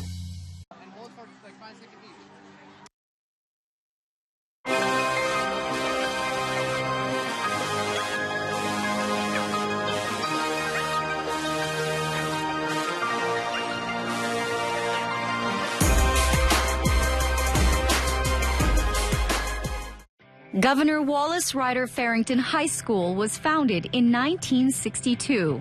The governor's football program is steeped in history. Yet its football facilities have been subpar for years. The Governors have played their home games at Roosevelt's Field, and their practice field left a lot to be desired. But that was a thing of the past. The Governors will soon have an amazing new home, the Edward Thompson Skipa-Diaz Stadium at Kusunoki Field. We have a beautiful renovation upgrade, as you call it. We'll have a stadium that seats 5,000 people, track, field turf, concession, locker rooms, training room. So I think everybody can't wait till it's finished, and hopefully it will be done by next year. In the meantime, we are making do without a field. It's a situation that has forced Okimoto and his staff to get creative with their practices.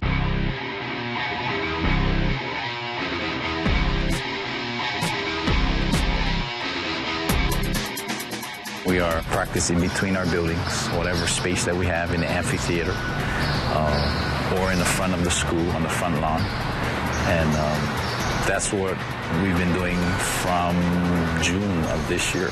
We break things up into small modified drills and go from there. So how do the players feel about having to practice on the courtyard lawn between the buildings? I view this as a good challenge because Farrington's always been given challenges and we've never really had it easy most of the time.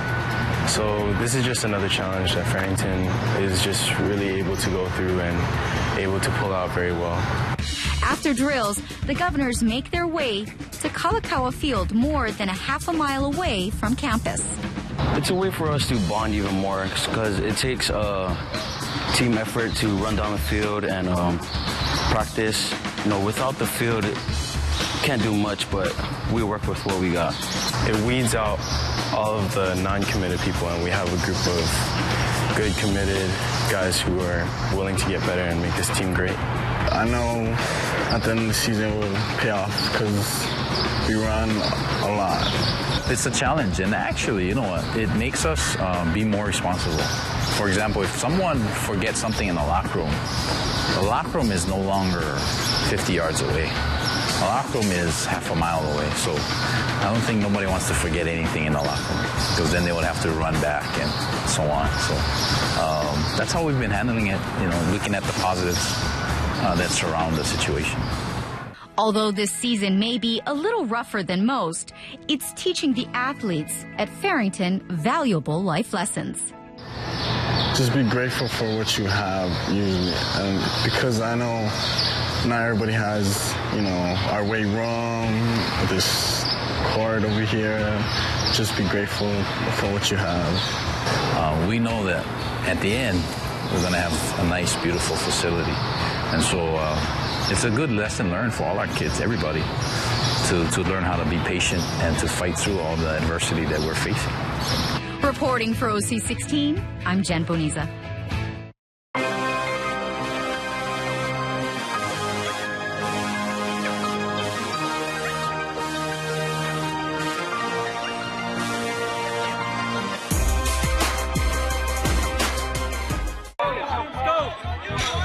Weights, chains, boxes, ropes. Just some of the tools the Kapolei Hurricanes utilize in a circuit training program that's as tough as any workout in the state. This has just been something that's been occurring over the years. You know, I've been studying up on so many different aspects of weight training. The Russians, the Europeans, they do a lot of outdoor weight training. It's kind of a cross between circuit training, CrossFit, Muscle Beach, whatever you want to call it, but it's a great capper to our week. The training is 3 days a week. There are 18 stations, each exercise 30 seconds long, with just 10 seconds to rest in between. Athletes go in full throttle, with the goal to improve their stamina on the field. We do a lot of emphasis on power cleans, on deadlifts. We also do a lot of emphasis on neck and traps. We do a lot of shrugs. We do neck harnesses. We do a lot of emphasis on hand grip strength, forearms. They all want to do the show muscles, but we want to emphasize the goal muscles, the muscles that make you go as a football player. Under the scorching sun, it's a grueling test, both physically and mentally. But in the last 2 seasons since its implementation, the results have been positive. I got more stronger. Like, I got stronger off like my punches, like off the line, when I fire out, explosive power, and also like mentally tough. Like it toughens my mind a lot. Coach is very motivational. Like he gets our mind right. Like even when we're like mad, frustrated, he just keeps us calm, makes us push through. I think weight training is a great way to get your team and to make them stronger and to lessen the effects of injuries in football. From the individual strengths come team strengths. Workouts that galvanize this group's bond, continuing to push each other along the way. It just feels great to push through with other people. You mean like when you see someone dying on the side of you and you just look at each other and you know you guys both are dying, so you guys just push through just because you don't want to look weaker than the other kid next to you. We always talk about, reliability beats ability. Are you reliable? Are you going to be there every day? Can we count on you? And I think with this, everybody's out in the open. No one can hide. Coaches are on them at every minute. So there is a lot of accountability and bonding in this type of workout. The true test of these workouts will be this season as Kapolei takes on some of the best in the state. But despite that, these Hurricanes are confident and fearless, ready for whatever lies ahead. Felipe Ojastro, OC16 Sports.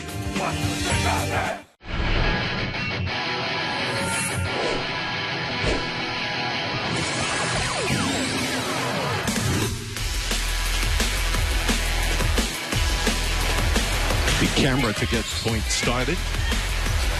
Sato knows where to go. Right to Cruz. Picked up. Blocked at the net. Yamaguchi. Masaki blocked at the net. Here they go. Confusion. But Masaki gets another shot. Long. Game Moanalua. The crowd evenly split. Kalaheo and Moanalua with the JV team in the gym. Lynch. This time set. Back row and putting it over is Jojo Cruz. Who does Yamaguchi go to? Lynch again. Long point. Namene Hune. Game.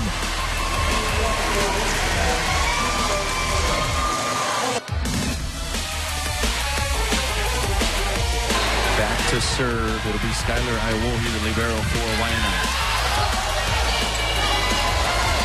The Sea Riders will get an opportunity to close things out in the first set. Hulu goes all the way across looking for Marinas. Van Giesen trying to keep Hulu alive. It sails long, and it is the Sea Riders taking set number one, 25-22. Irvine Pule just keeps it in play. Kaeo for Nanakuli.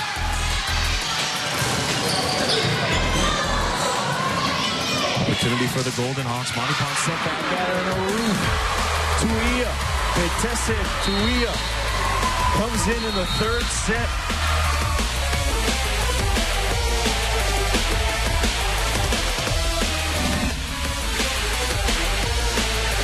Life is 1 point away. Out jump serve.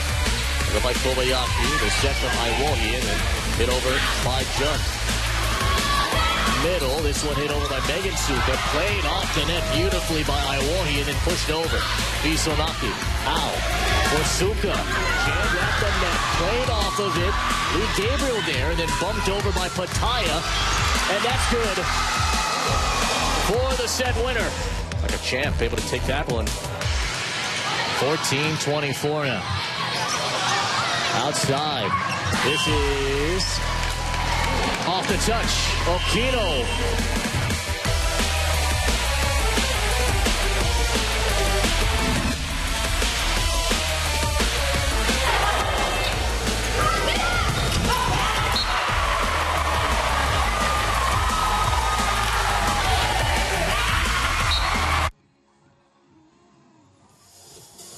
Back here in Kapolei, the penultimate week of the OIA regular season. Right now, the hometown Hurricanes, number 9 in the OC16 power rankings, lead it 16-0 over number 7 Farrington with a whole lot of playoff implications on the lines. We welcome you back inside the booth. Felipe, Rory, Jen Bonise on the sidelines. What do you think about those first 24 minutes there, partner? Give all the credit to the coaches. Yep. They didn't let Farrington do what they do well. And they controlled everything. They didn't kick to Challen Fa'amatau on the punts and the kickoffs. They kept it within their scheme offensively. And defensively, they blocked up the middle and made them try to do other things. His whole first half was really controlled by the Hurricanes. You can look at it here in these first half statistics. 197 total yards here for the Hurricanes. Yeah, look at that. Every category, except for rushing yards, Kapolei dominates. And the penalties have been huge at the wrong times for Farrington. 8 for 62 yards. Time of possession, just 7 minutes for Kapolei. And look, double the time for Farrington, but they haven't done anything with it. In the red zone, 3 for 3 for the Hurricanes. Let's get to caught up on how we got to this 16-0 score. Kapolei already up 3-0 at this point after a 28-yard field goal from Bo Meyer. But this was the big play of the game. Tainoa Williams from Taulia Tongovailoa, 59 yards, took him in the red zone, and the freshman takes advantage of it, hooking up with Jamin Sorono for his 5th receiving touchdown of the season. The Governors did have their opportunities, but a fumble right inside the 5-yard line, hopped on by Punahou Mahelona, ended the drive with no points for the Govs. And then eventually it would lead to an LJ Asparis rushing touchdown, his first of the season after nursing that knee injury, able to make a big impact here. And right now it's a 16-0 lead for Kapolei. But Farrington gets the ball to start the third quarter, which will happen when you come back. Here in Second City, you're watching Hawaii football here on OC 16.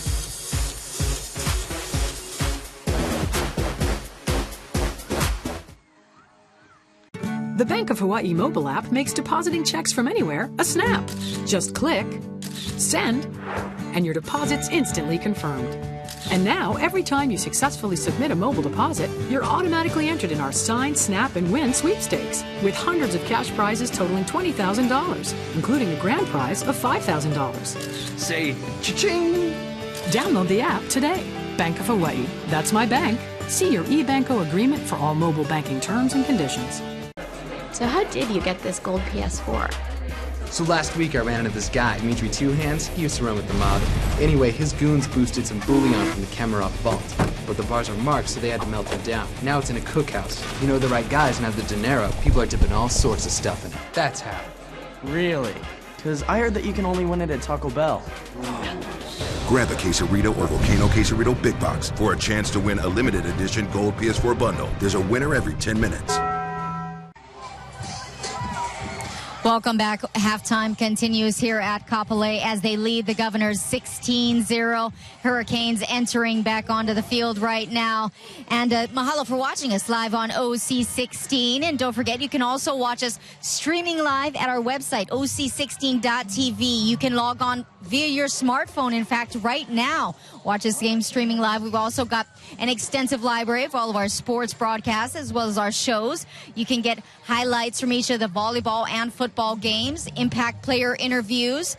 We've also got a bunch of cool stuff on there. Updated schedules for OC16 and XCast as well. And make sure for social media, you can follow us on Twitter and Instagram and like us on Facebook at OC16TV. That's it down here on the field. I'm going to set it back up to you, Felipe. So much, Jen. Kapolei looking like a team that could make a strong run here in this OIA postseason.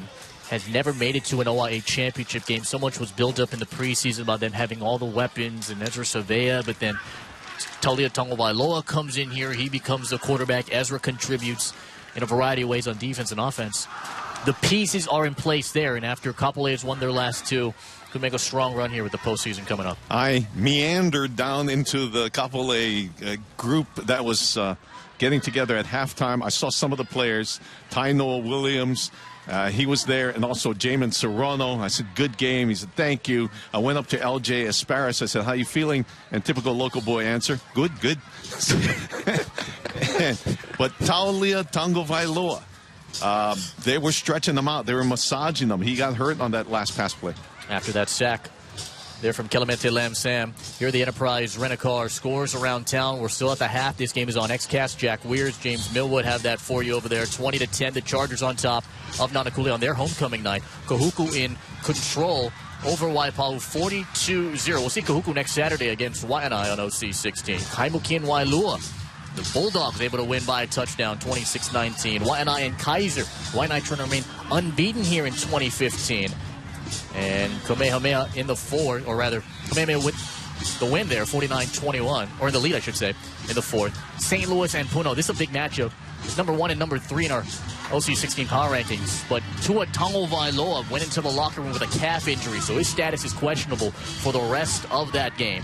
Damien 6-3 the final over Pac-5. So Damien able to remain unbeaten here on the season. Over on the Valley Isle, Lahaina Luna, last year's Division II state runner-up with the lead there. Kamehameha Hawaii 17-0 over Konawaina in the fourth. Hilo over Waiakea final 35-0.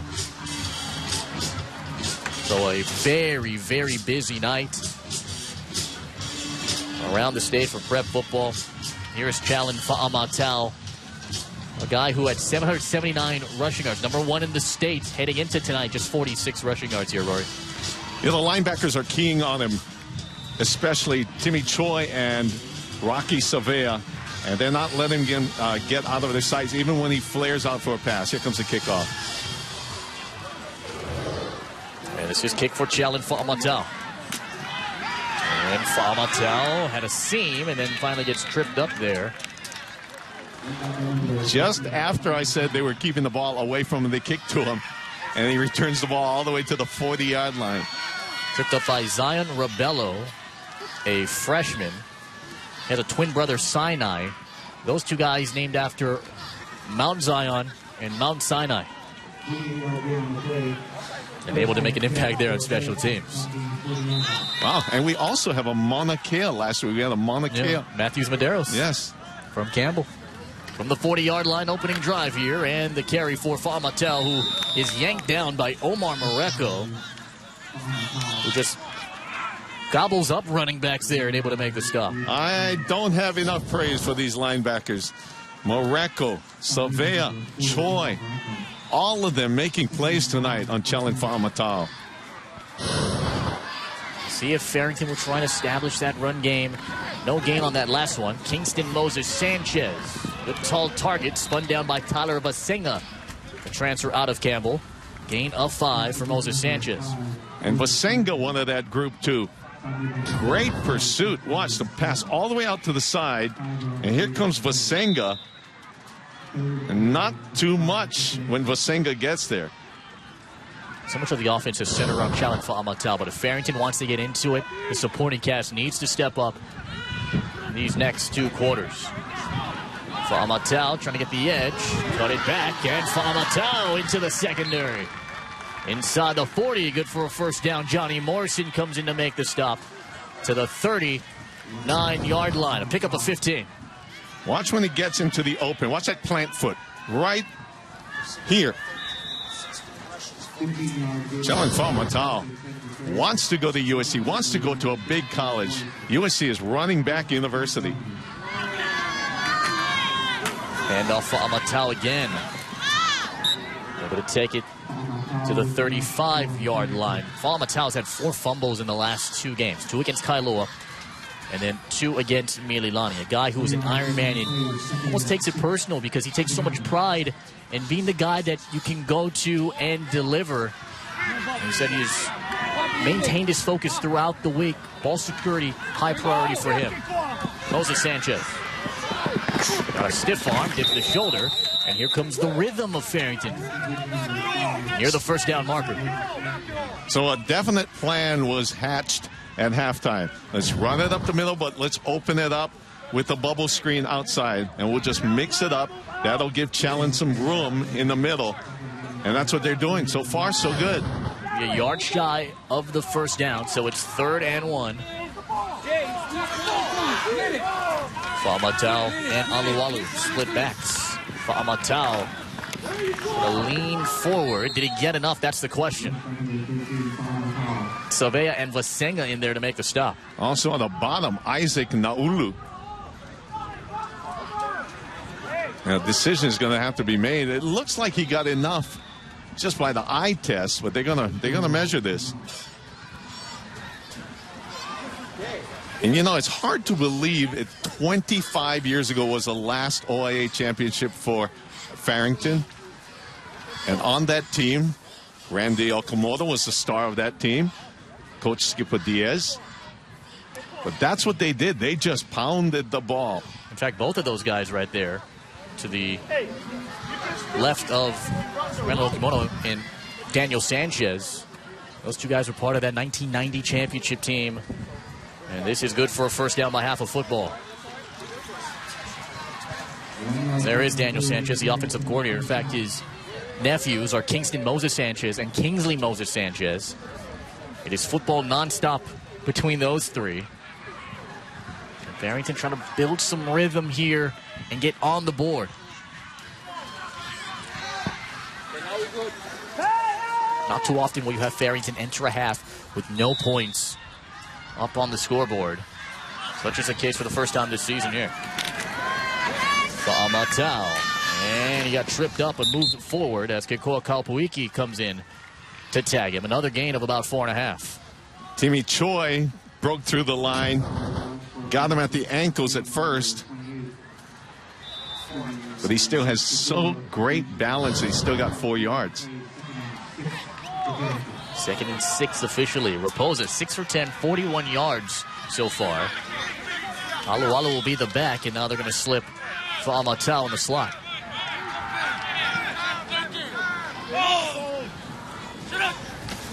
Second and 6, it's on the ground. Raposa picked it up. And Moreko trying to suplex him down and finally wrestles him to the ground with a flag down, however, in the backfield. Check the penalty marker here. You know, there's so much on Moreko's mind, trying to steal the ball, not making the tackle, just kind of riding him and trying to pull the ball out. Holding. But this one is going against the Governors. 10-yard penalty, replay 2nd down. It's another big penalty. You made a great point of it. Just not the amount of penalties, it's the timing of these penalties that have killed Farrington's momentum. The ball is bobbled. Choi gets a shot at him. Moreko tries to ride him and steal the ball at the same time. So take it to the 40-yard line. Critical points in the game when they're getting these penalties. 2nd and 21.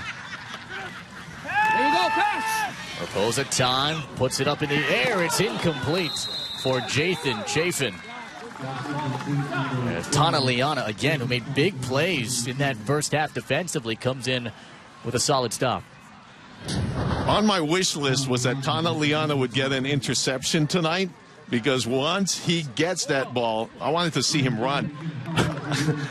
At the beginning of the game, we were talking to Coach Darren Hernandez. I said, you got to put this guy on offense. But not a bad defensive play on that one. 3rd down. Farrington 4 for 8. Flat pass on a Kalea, taking a shot for Moses Sanchez. Off his hands, incomplete.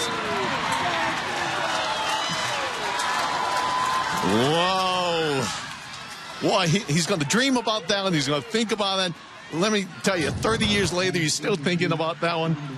Look, outside, just like the JV game ended. Pass outside. This one was perfect. Hit him in the helmet first. Heartbreaker there. Right on the shell. Bishop Raposa will get ready to punt this one away. A couple of opportunities for the Governors, just can't cash them in. And yeah, we saw a couple of trick plays last week. We called it trickeration, and quarterback to quarterback pass. And we asked Coach Okimoto if he was going to do more. And he said, yeah, you know, sometimes I look them up on YouTube. And that was a big chance. You don't get that kind of chance again. And this punt goes out of bounds, and it'll be marked. And that's at around the 19-yard line. How about Jamin Serrano, what he's been able to do tonight? Serrano and Tainoa Williams have been the big receivers tonight. Alika Bantalina coming up in big spots also. Serrano already has that 3-yard touchdown catch. Here it is in that first half. And we got to watch Tonga Vailoa. He was hurt at halftime. A throw for Tainoa Williams. Spun away, but it could not get away from Andrew Aneki. Tainoa Williams is having the game of the year. It's a simple slant pass thrown right from the ear. Tonga Vailoa, perfect pass. It is a gain about 9. Tynoa Williams, terrific center fielder on the baseball team, making an impact here. Tagovailoa's pass is bobbled and incomplete for Sorono as Christian Ocorta try to take away any kind of secondary opportunity. So good game plan again. Stick with your hot receivers. Tynoa Williams and Jamin Sorono. They dominated the first half, and the coaching staff going right back at them. Barrington defense is pretty solid. They have been throughout the season. They have to rely on them to give their offense another shot at it. Right now it's a 3rd and 1 for the Hurricanes. 1 of 6 in this department on 3rd down conversions. Draw play, and it's Rosa again. Leighton Rosa able to lean forward for the first down. Finau Walter and Kelemete Lamsam able to make the stop. Here's a guy in Leighton Rosa who was a wrestler first couple years over at St. Francis, decided to stop that because he wanted to focus on football and get bigger. When he made that transition, he gained 30 pounds in the offseason. He had the game-winning rushing touchdown against the Sabres, and right now adding to this linebacking core, or rather running back core. This pass is incomplete for Tynoa Williams. Tagovailoa playing a near-perfect game. And he doesn't have a clear receiver. Just runs out to the side, gets outside the tackles, throws it towards the sideline. Bring up 2nd down. Tagovailoa 151 passing yards, 12 of 23, and a touchdown. This is caught by Dylan Pakele. Pakele, who is primarily a basketball player, has been playing a variety of positions in his time at Kapolei. With defensive line, now he switched back to the offensive side and got the start here. Able to make the catch. 6'2", 200 pounds, and he moved like a scat back on that. Holding on the offense. Some good yardage, but holding will bring it back. Penalty. Replay 2nd down. This one will bring it far back. That's at around the 20-yard line.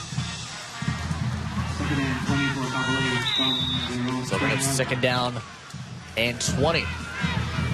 And they got the card system going on. It could mean so many things, or it could mean nothing. Watch Tynoa Williams. He's one-on-one outside. Tagovailoa on a deep drop. This is incomplete, out of the reach of Leighton Rosa. They had the matchup, a dream matchup outside. Tynoa Williams is having a great game. And Prescott, who's been following him around tonight. And he went to the short pass. Could have took a shot that time. It was a pure one-on-one situation on the outside. 3rd down and 20. Tagovailoa loading up a deep shot over the middle, overthrew Boogie Tangosue. 3 options that time. Man outside, Jamin Sorono. Tynoa Williams, he went up the middle. Boogie Tangosue overthrown. Tangosue, who did not start this game, but had 189 receiving yards heading into tonight. Just a little overthrown. And there you see Nalu Tagovailoa on the right in that teal jacket. During that first half, a lot of these players could not get the signals from Nalu because they couldn't find him. So he put on that teal jacket just so that they could see him. Get the signals out quicker. Now they can see him from the space shuttle. So the defense holds here for Farrington. Able to escape the threat again. Can they capitalize? 2nd drive of the 2nd half for the Governors when you come back.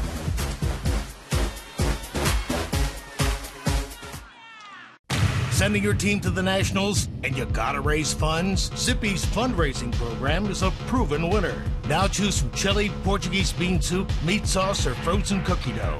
More choices than ever. Come on, you can do this.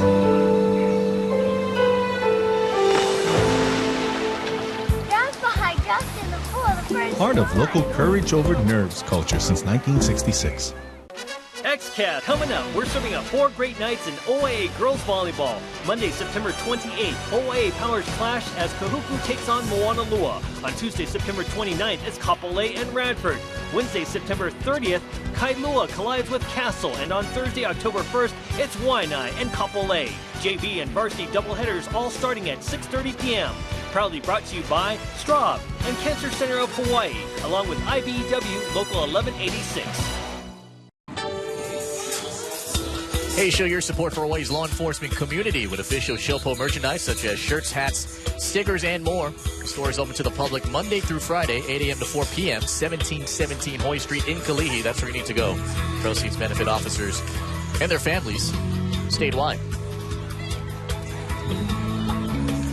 Farrington, 38 plays, 140 total yards. Kapolei, 37 plays, 209 total yards. Second drive of the third here for the Govs. Ends at the 41. Anakalea now in at the quarterback spot. Toss back for Amatau. Alualu blocking in front of him. And runs right into the arms of Jay Amina III. We haven't heard his name called tonight. Just playing his position. Everybody seems to be just playing their position. If the play doesn't come your way, they're not playing hero football. Jay Amina, that time, just staying outside. Look at him get off of the block. Fa'amatau goes outside, and Jay Amina right there to stop him. Who had a big interception against Campbell. Anakalea's already thrown one pass on a gadget play, but it went off the helmet of Kingston Moses Sanchez. Ball start. They one of 3 quarterbacks. A false start here. 22, 5-yard penalty. Second down. I didn't think Bishop Raposa was playing a bad game. Well, we'll see if they can get a spark from Josiah Anakalea. We remember Anakalea last year when their quarterback Montana Liana was kicked out of the game for the playoffs against Campbell. He came in and guided them to a win in the playoffs. For Anakalea, the second-year varsity player, won a JV title 2 seasons ago. Another handoff for Fa'amatau. Johnny Morrison makes a stop, and it's going to set up a 3rd and 13 here. With the combination of Johnny Morrison and these linebackers, they're going nowhere. Farrington offense is not going anywhere. Morrison at the point of attack at the line of scrimmage. 3rd down and long now here. Fa'amatau's gotten so much of the carries. Offense got to come maybe from somewhere else. Anakalea time. He'll throw a deep ball for Chafin. Incomplete with Liana running step for step. Tana Liana playing the great position game tonight. Watch this position he gets as Anakalea showing that he has a much stronger arm than last year. Right in great position in front and not a threat for the receiver to get the ball that time. With 4.5 to go. Farrington team who is just crushing it on time of possession, but ended up in 0 points. They have been stymied on the offensive side. Kapolei is just playing position defense and hitting hard, but not doing anything special. 4th and long. Finau Walter for Ty Noah Williams. Gonna let this one go, and it will be downed right around the 30-yard line. Felipe, could it be the straight up teal and steel toe boots? It might be. Tell the story. Tell the story. Tell the backstory. We got to find down here in a second. On the kicking team, number 23. 10-yard penalty. Replay 4th down. Every game here for head coach Darren Hernandez where he's worn the all-teal and the steel-toe boots, he said he's won. He said there was a couple of times where his team wore his black uniforms and the steel-toe boots. So he does have some options here, but we talk about how players are so superstitious. Well, that goes to coaches as well, and whatever works. And doesn't the coach look rugged when he wears those steel-toe boots? Yeah, I wonder if he's going to wear it against Kahuku and against Waianae and they keep the tradition going. Off on the hole, he'll bring this he one would be undefeated for 15 years that he was coaching. This one nearly blocked, but Walter got it for Williams from the 44-yard line.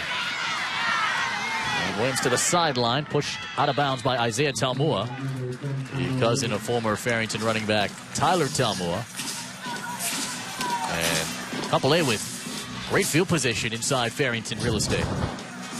As a punt returner, you don't have to be fancy. You make one move and you cut upfield, or you just get as many yards as you can. And that's what Tainoa Williams did. A little stiff arm going to the side, but he got all he could out of that return.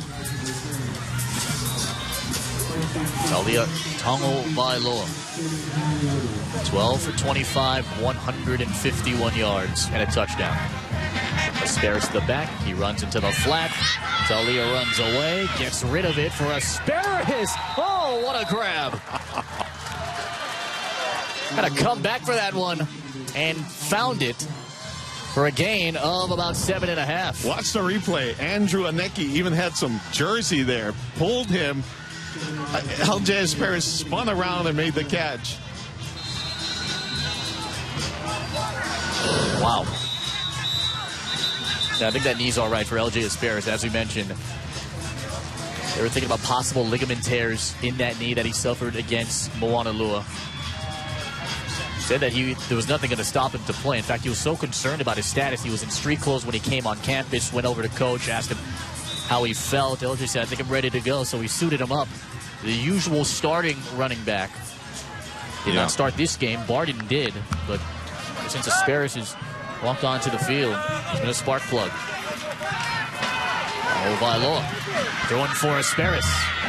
It is intercepted. Wesley Uluwangusula, his first interception of the season. And you watch Tongo Vailoa, he is so well taught. He looked off where he wanted to go. Watch him look downfield, and then he knew he wanted to go on the wheel route, but the defensive back did not bite. When Asparis went down, he's now limping to the sidelines here. He did say he was 85%. He assessed himself. 95, actually. He said 95? Coaches said 85. Coaches said 85. Okay. He told us 95. He said 95? Yeah. All right. But when you're young, you feel invincible, yeah. You know? Yeah. I told you. I saw him at halftime. I said, how you doing? He said, good, good. Yeah. 1st and 10. Is this the spark that Farrington needed? Kingston Moses Sanchez. And he'll get knocked down. Mareko was in there. Tyler Basenga gets the tackle as well after the gain of 2. And, besides the obvious of Jalen Fa'amatau, Kingston Moses Sanchez would be the guy to get a spark going for Farrington on the offensive side. And now for Raposa, 7 of 12, just 44 yards. Farrington had 284 yards of offense in the game against Mililani. That was a season low. This is incomplete for Chafin. And Jathan Chafin was the backup quarterback to Anakalea last year and came in as the quarterback in that playoff game against Campbell. He's actually the 4th option, as you mentioned, for the Governors this year with Anakalea. Haven't seen the Kaiser transfer Justin Uwahinui yet in this game. And remember, last week, we also saw Raposa line up as a receiver and make a spectacular catch. And he's not in as a receiver, but they have that option also. 3rd and 7. Fake the give. They'll throw it for Moses Sanchez. Oh, he brought it in. Kingston Moses Sanchez all the way home. Touchdown. Touchdown, 79 yards, and it gets the fans from the Governors going crazy. We just talked about the guy who could give them a spark. Kingston Moses Sanchez. Anakalea puts it up perfectly. He gets 2 steps on it, and then he is gone. An attempt by Leonard Lee, but Kingston Moses Sanchez atoned for the earlier drop. Touchdown, Governors. just had 28 receiving yards and no touchdowns against Mililani on homecoming night last Thursday. That one for 79, going for 2.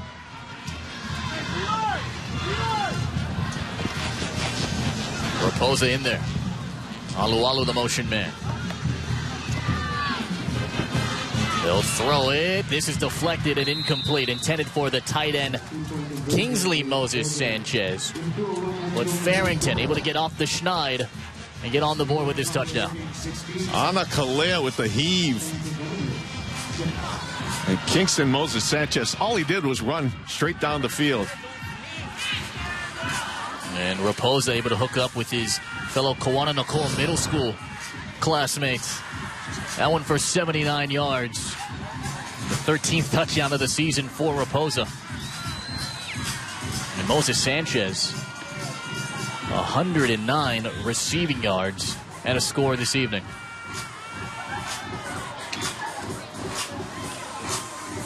Take a look at Bishop Raposa. We talked about his play at quarterback, 8 for 14, 123 yards. You know, what's interesting with Kingston and Bishop, their moms real close together now. They were born 2 days apart. Both of their moms were in the same hospital together, and that's how they met. So these two have grown up together really nearly their entire life, Bishop and Kingston Moses Sanchez. Able to make that connection, and right now, Kapolei's lead is whittled down to 10. Do you have a website with all this information? You have like, Felipepedia? Felipedia, I think it is. Connor Liana, one of the guys back deep. As you mentioned, Rory, an explosive guy here on special teams, or possible chance to see him run it back. William Prescott ready to kick it away. Caught on the run, Ty Noah Williams from the 19. Williams made a man miss, cut it back, and then he'll get stopped. A flag down as a couple of players collide in center of the field as, like, Joey Ma'ai was one of the guys who was tangled up in there. We'll check the flag. In the meantime, A&E Equipment Rentals is proud to support high school athletics as Hawaii's premier supplier for aerial lift equipment and forklifts. Make sure you give them a call, 847-4267. They'll take your work to new heights. Our guy Jay up on the crow's nest, giving us the great aerial shots here in Second City. There's a whole lot of extracurriculars after the end of it. A couple flags were tossed. Hey, Jay. Braver guy than me, I tell you that. Yeah, a little pushing and shoving going on. Do you expect that? Tide changing in the game. Up until then, Kapolei playing a perfect game. During the return, holding. Number 44 on the return team, 10-yard penalty.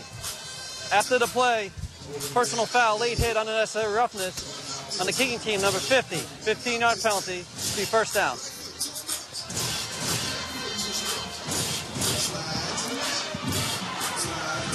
Well, a hold there against Taylor Sani. And then a personal foul through all of it. Giving high emotions here. Yeah, at the end of that play, there was stoppage and a little bumping and pushing and stuff, and then the Farrington player didn't stop, and he kept going, and people they had to hold him back. Ball at midfield here for the Hurricanes. Rosa is the running back. Tonga Vailoa will try and shake off that interception that he threw on the last drive. And feel the momentum build a little bit here for Farrington.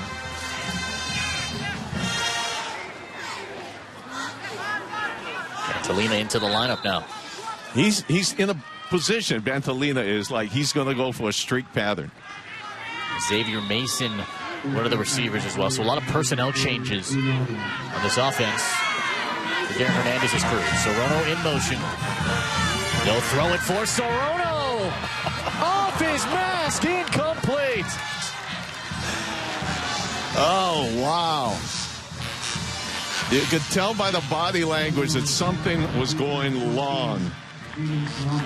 And Sorono had it in his hands and dropped it. Wow. That was a solid play call there. Serrano's wide open on that sideline. Just couldn't bring it in, but they'll set up 2nd and 10.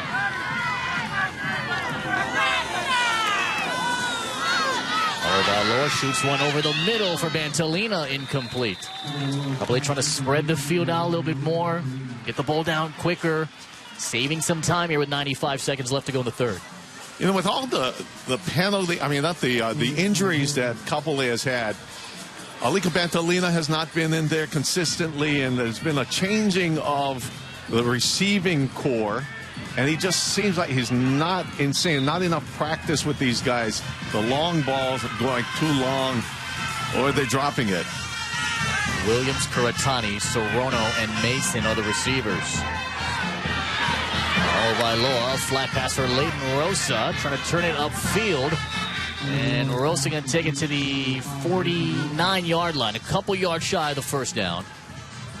And William Prescott able to escort him out there.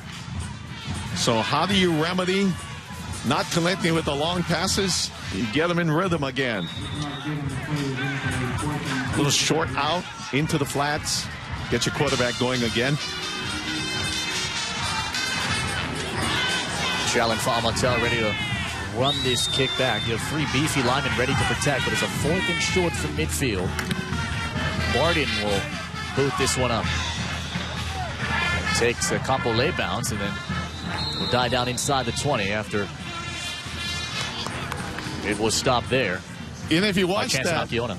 You would have said, well, the ball was going towards the end zone, and you let it bounce. But he looked back, and Jalen Fa'amatau was back there, and he decided, no, we're keeping the ball away from Jalen. Insurance. Because that ball looked like it would have rolled inside the 10. Let's watch this. Good bunt. It gets a Kapolei bounce. It keeps going, and he looks behind, and he sees Jalen Fa'amatau, and he jumps on it at the 18. 1st and 10. Raposa, ball popped out, and he hops on it. That's one of my favorites, Tyler Vasenga. Johnny Morrison was the guy who came to punch that one free. Johnny Morrison these last couple games. 6'2" senior, 2nd year in the varsity. Born in Louisiana, moved here at the age of 2. Played his freshman and sophomore years at Campbell, making a great impact. And off Fa'amatau, slipped away. Fa'amatau trying to cut it back to the middle and dives forward for the first down. That'll be the final play of this third quarter. What a move there from Jalen Fa'amatau. Yeah, he breaks around the end and must be a scary sight for the defensive back.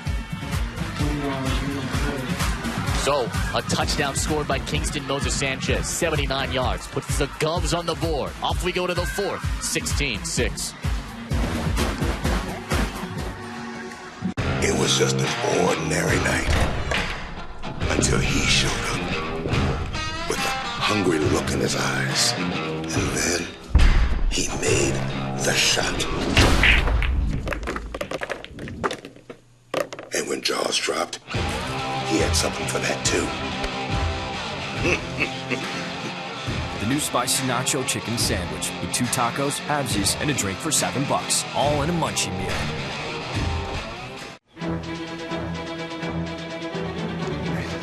Sorry we're late. Nate's still shopping for his auto insurance. Wait, have you heard about Go Low? Go Low? Go Low. Go Low? Go Low.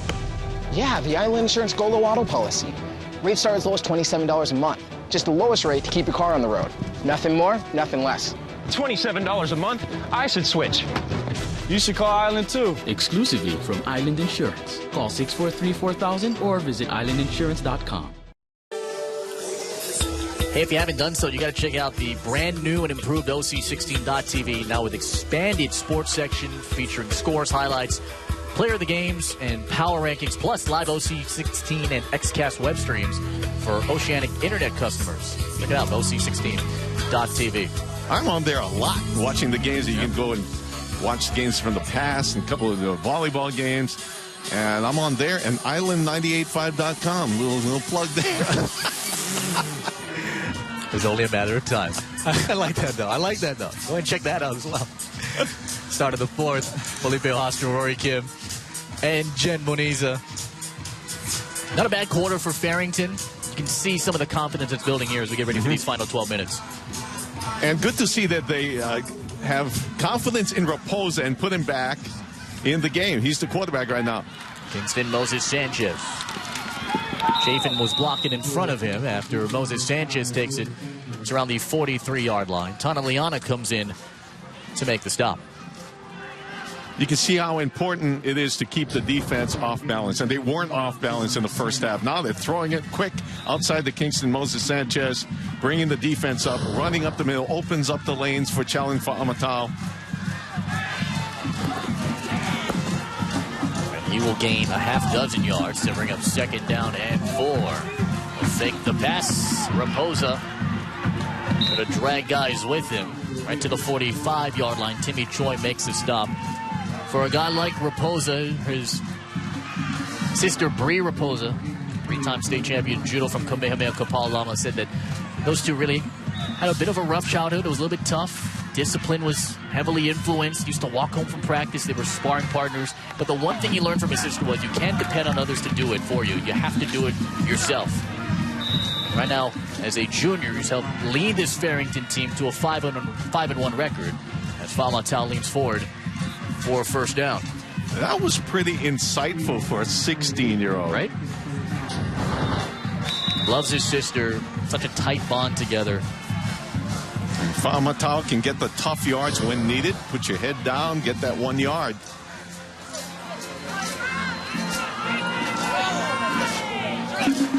First and 10 from midfield. Raposa on the move. Going to take off to the sideline, and a little hesitation bought him a couple more yards. He'll run for 5, 2nd and 5. Stats after 3. Let's check it out. First downs, tied.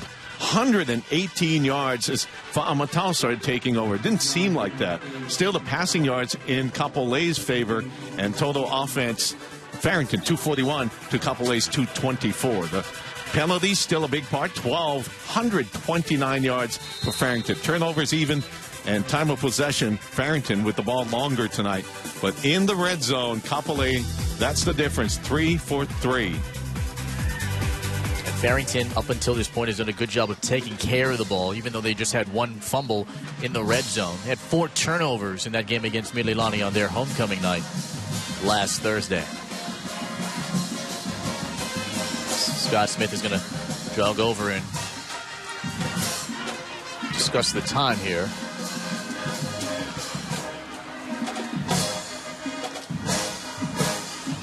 Apparently it says, or at one point it said 17 seconds on your screen, but it's officially 10:17 as we have it right now. And Scott Smith's looking at the clock, looking to maybe adjust it.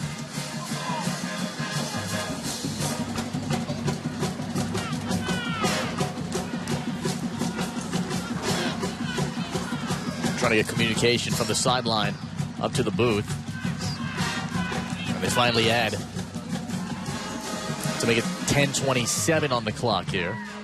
It was the right call because the clock ran after Raposa ran out of bounds. 2nd and 5. Fa'amatau. Johnny Morrison. A waistlock takedown to limit Fa'amatau to a yard.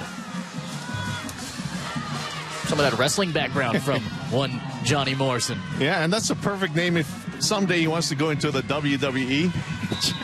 Johnny Morrison. Handsome Johnny Morrison. Wow, that was good. He's been playing a whale of a game. Yeah, and a great wrestler as well. Inside of 10 minutes. Sorry, last night on the volleyball I said this game is a doozy. And tonight I just said whale of a game. Sorry, Mom. This is brought in on a solid catch by Kingsley Moses Sanchez. Tyler Basenga comes in to wallop him. They're only going to gain a yard to the 46-yard line, and now bring up 4th down at midfield. 4th down, what do you do in this situation? Down by 10, 9 minutes with the clock ticking away. Kind of surprising. Are you surprised that Ana Kalea is not the quarterback after that great series he had? I think you ride the horse that took you up until this point. So they have the confidence here in Bishop Raposa on this 4th and 3 play. Here's a throw. It's caught. Fa'amatau extends the drive at the 40. Gain of 6. He is going to be a great receiver on the college level, and that's what they're going to look at. He wants to go to the top. Oregon. He wants to go to USC. That's going to be a big part of them recruiting him. He can catch the ball also. Made a big impact in that Oregon camp. Was the running back MVP. The out route for Fa'amatau incomplete after Jay Amina III came in to break that one up. You know, you can't fool Jay Amina twice in the game. He got fooled on the long pass, but this time he's right up. He's jumping that route and knocked that ball out of the hands of the receiver.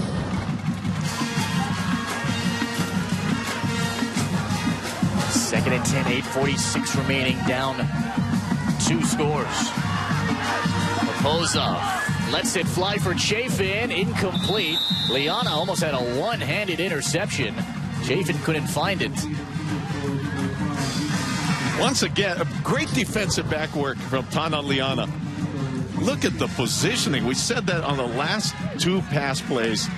It's just not interfering, but in position to make that play. Now it's another big 3rd down. Raposa 11 of 19, 136 yards, a touchdown. 6 for 13 and 3rd down conversions tonight for the Govs. 4-man rush. Raposa devoured.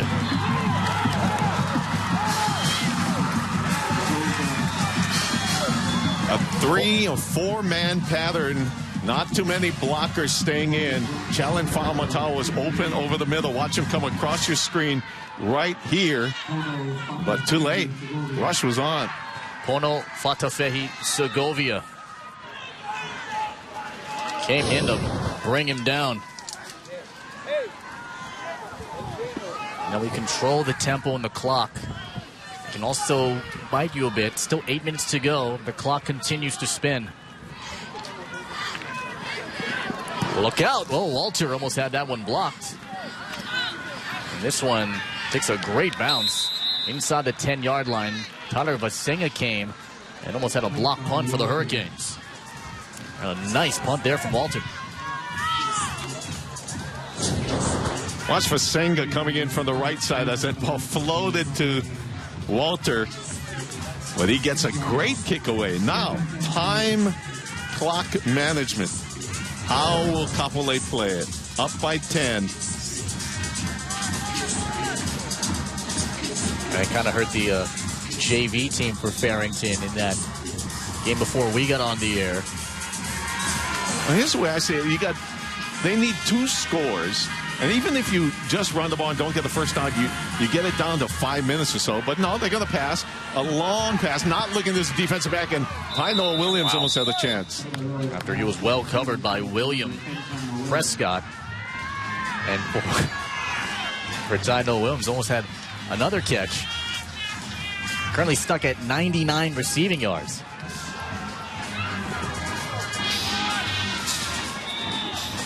So now the clock stops at 7:35. Interesting choice to go a deep route on the first play and not kill clock. Leighton Rosa the back. Tagovailoa, another bullet. And this is brought in by Sorono.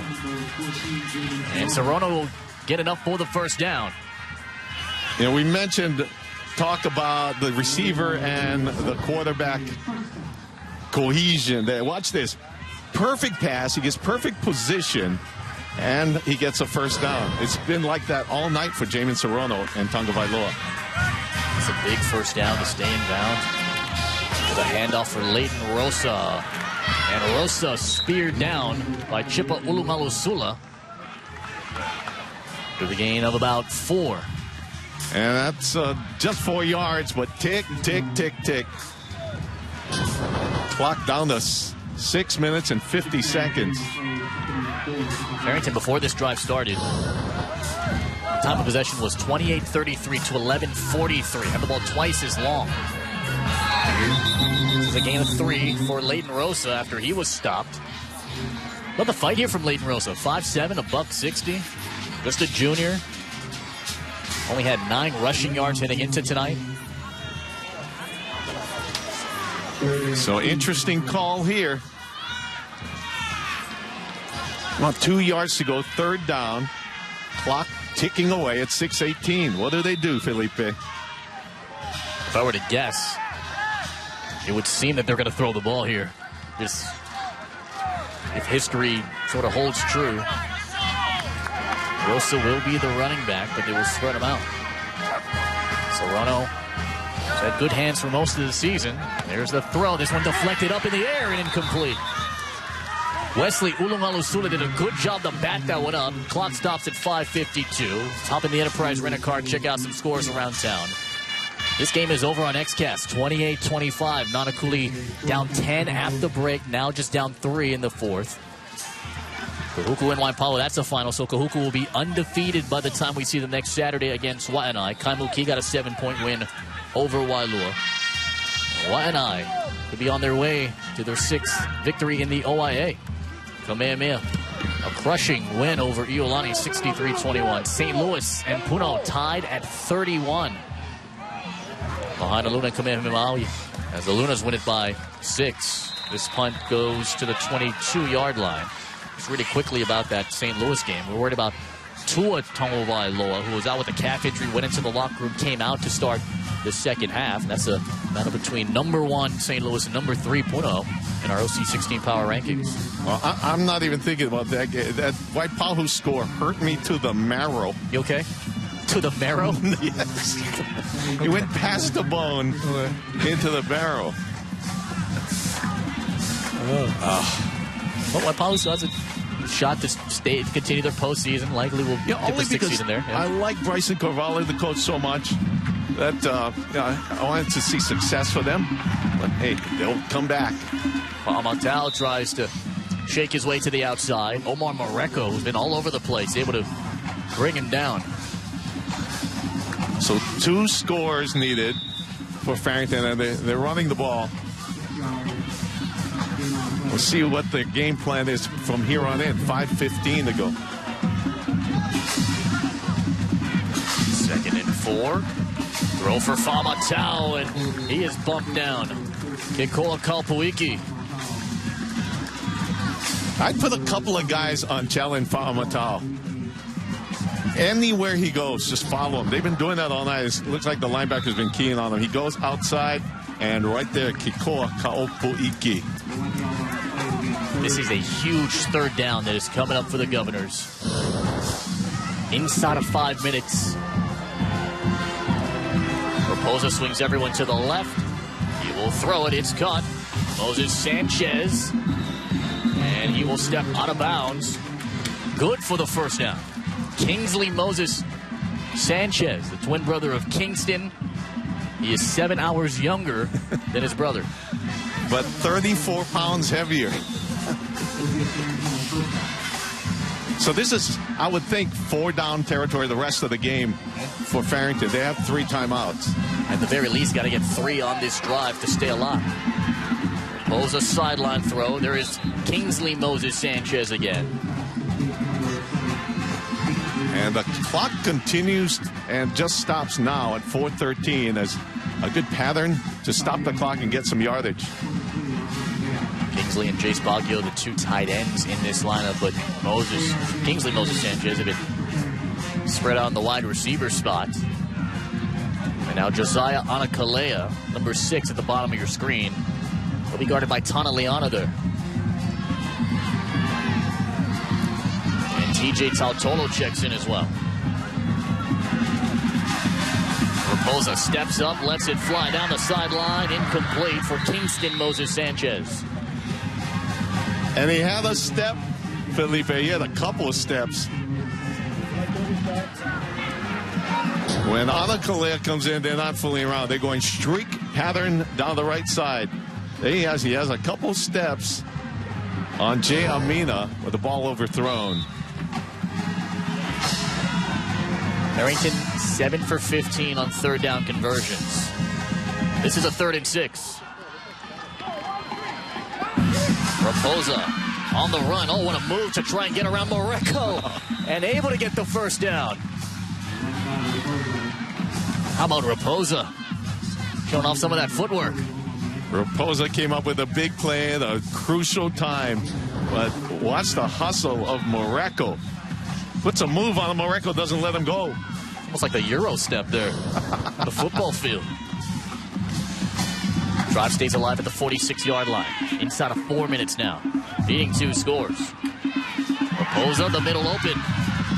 And Raposa still going inside Kapolei territory. The clock will stop to move the chains. And around the 42-yard line. Pickup of 12. Not a bad game plan. These look like designed runs. And he gets the needed yardage, but the clock ticks, ticks, ticks. Still 3 timeouts for the Govs. 3.5 to go now. Raposa puts it up for Kingston Moses Sanchez. It is intercepted. Tonaliana the other way.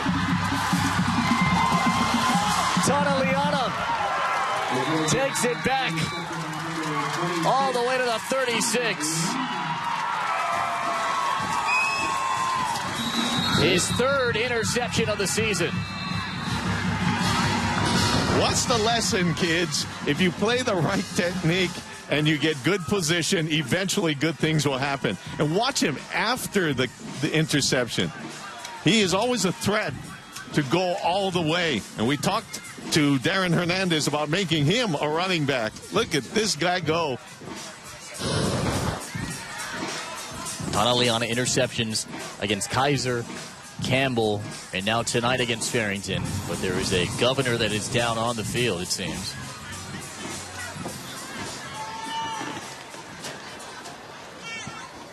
And there is, looks like Freedom Alualu.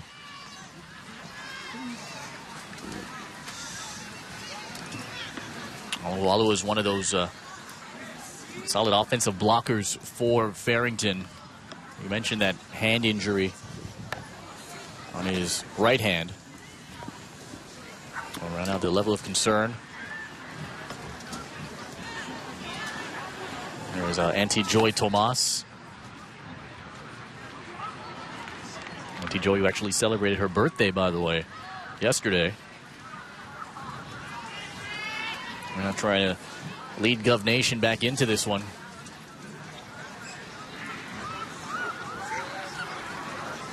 We mentioned the defense and how well Kapolei has played in these last couple games now. Held Campbell to just 7 points. That was a season best, and right now could surpass that mark, holding Farrington to just 6 points. And it's good to see that Freedom Alualu is up and walking. Yeah, a good kid. We talked to him before the game. Just a humble guy, unselfish for his team. His uncle played on the University of Hawaii football team. He was a running back, Tupu Alualu.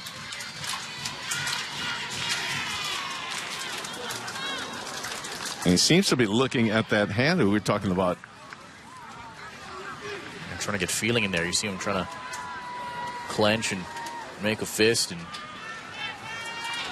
athletic trainers will tend to him in the meantime. Farrington has 3 timeouts that they can use with 3:12 left after the interception from Tonaliana.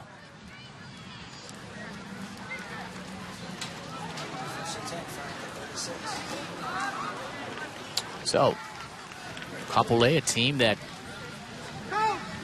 if they should hold on to win and then beat Aiea, they would need Farrington to lose against Campbell next Saturday in order for the Hurricanes to get the 3 seed in the blue.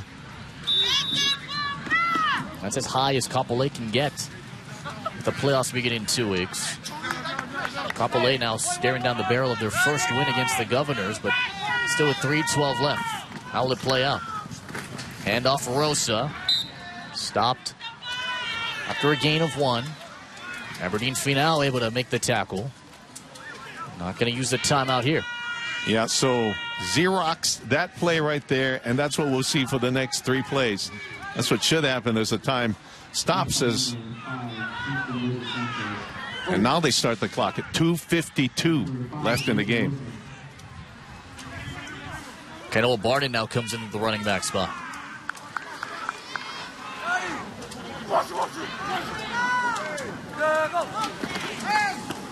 Throw it down here. They put it up top for Sorono. Oh, had to come back and find it. Able to bring it in.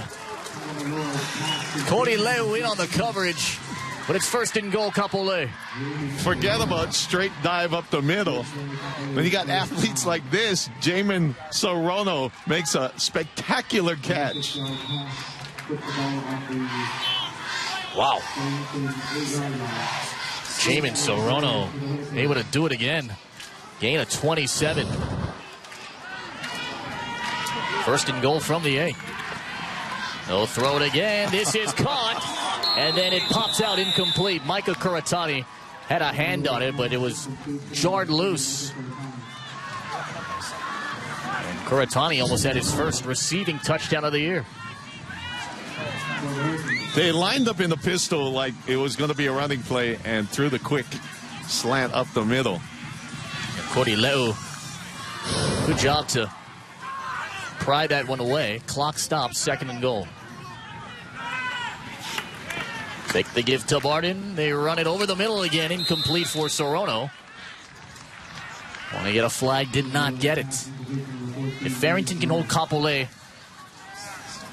to a field goal here, it'll keep their hopes alive with 2:05 left in the game.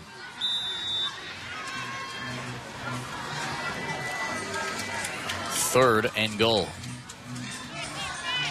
And the debate is, do you run the ball to milk out the clock and kick the field goal, or do you try to go for the end zone one more time? I think that question should have been asked 2 plays ago. 5 receivers here. They got to throw it.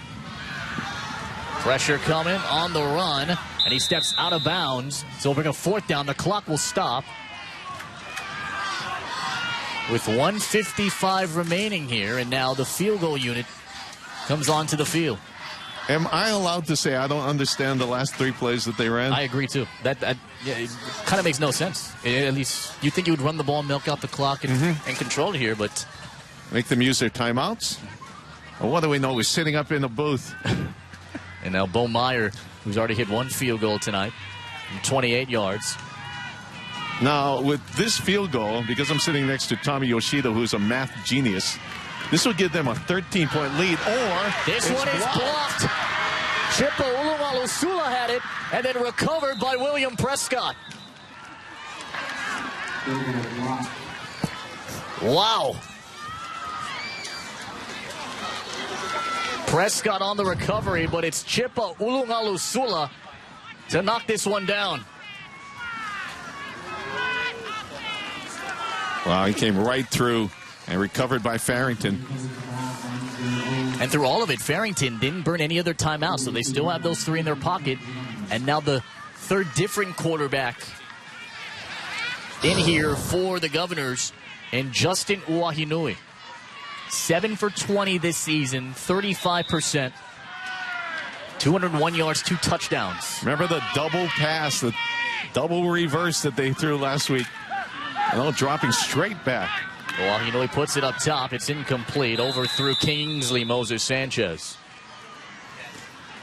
Kind of hard for a quarterback to come in, 6'2" junior, and with a minute left in the game, and try and pull out the game. Uahinui, who transferred from Kaiser a week before the season started. The last time we saw him, he threw 2 interceptions against Aiea. That was September the 4th. Right now, appearing to be calm. Can he grab the wheel with both hands and steer Farrington back into it? 2 deep safeties for the Hurricanes. Uahinui able to get out of it. Throws on the run, incomplete, intended for Chafin.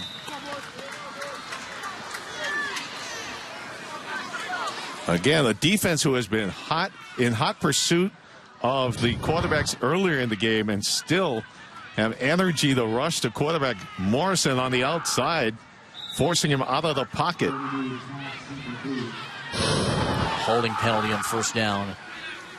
It is 1st and 22. This is 2nd and 22 now. TJ Tautolo will be the running back. In for pass protection. Uahinui being chased out. Throwing on the run, caught sideline for Kingsley Moses Sanchez, who tried to buy some more yards, and he tumbles out of bounds. The clock will stop here after it's taken to the 49-yard line. Leonard Lee able to bump him out there. Just finding space. Rose to his left, rolls out to his right, and good job finding the receiver, and the receiver making a good move up the field for extra yardage. Third down, they're 8 of 16 in this department. Wahinui throws. This is somehow brought in by Kingsley Moses Sanchez, but he stayed in bounds, and it's near the first down marker. Lorenzen Panapa able to make the stop. The clock continues to spin. From our vantage point, it looks a little short, maybe a half a yard. So that'll make it fourth down. If you're Farrington, through all of this, you can take your time out here, stop the clock. Still with 3 timeouts on the clock and 50 seconds go, and they letting the clock run. 4th and 1. Got to convert here. Throwing a deep ball downfield. This is overthrown, and it is intercepted. Jay Amina, one more time, his second pick of the year. And Jay Amina down the sideline. Jay Amina with a convoy. Jay Amina, touchdown.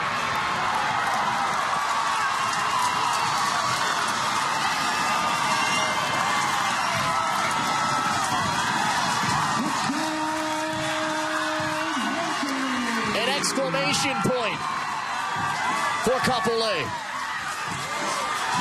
85 yards, Jay Amina. We must be the good luck charm for Jay Amina III. Watch him play this ball. He goes and follows. You would think to say, just knock it down because it's fourth down. And no, he escapes the tackle, makes a move, heads to the sidelines. Then here comes the caravan. 85 yards. And a pick 6 here.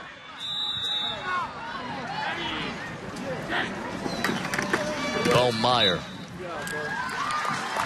boots it through. Jay Amina. Kid is clutch. Had a big interception against Campbell. And gets this one to take it back 85 yards to seal the deal for Kapolei. Once he escapes, he points his teammates downfield.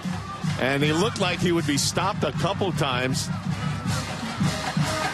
But then he sees his friends and follow. No holding, no nothing. Touchdown, pick 6. Jay Amina, guy who admires Earl Thomas from Seattle. He was a quarterback at the JV level. Getting all kinds of love on the sideline here for his second interception of the season and his first pick 6 of 2015. His pick last week against Campbell was a big play of the game. Time was running down. Campbell was in the lead and threw that ball into the flat, and Jay Amina got that pick, and it changed the entire game. Kapolei wins against Campbell last week. For Farrington, a team that has defeated Kapolei in the previous 6 meetings since 2007, appears to come up short in this one. For the very first time, Farrington travels to this field. Look, let me say, what a gutsy performance by Justin Wahinui, who was the quarterback that was called to come in behind by 10 points and having to pull your team out of it. He did all he could to try and keep them in the game.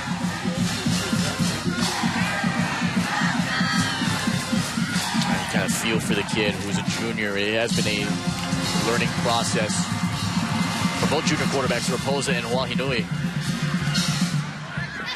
This is a short kick that is scooped up. And Mareko knocks down Christian Acorda right at the 45-yard line, 21 seconds left. Till the end, Kapolei coaching staff managing what they can manage. Let's not kick it to Chalin Fa'amatala. This could change it real quickly. Just a short kick. They'll take the ball being at the 45-yard line. Yeah, penalty flag right there.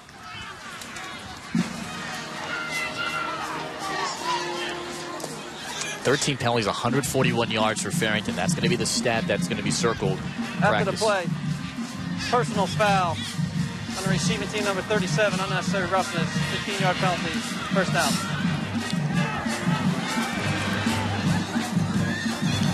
They're going to mark it on Joseph Fiawi.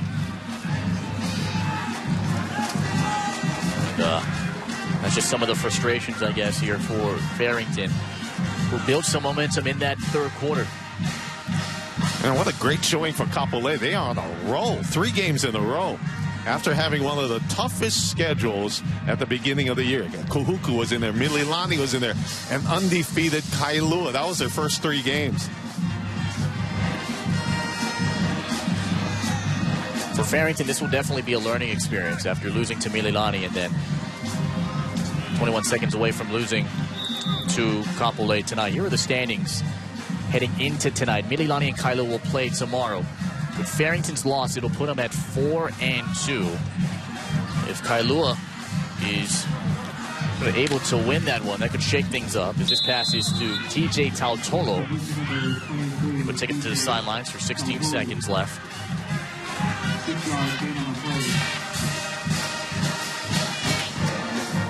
What a game.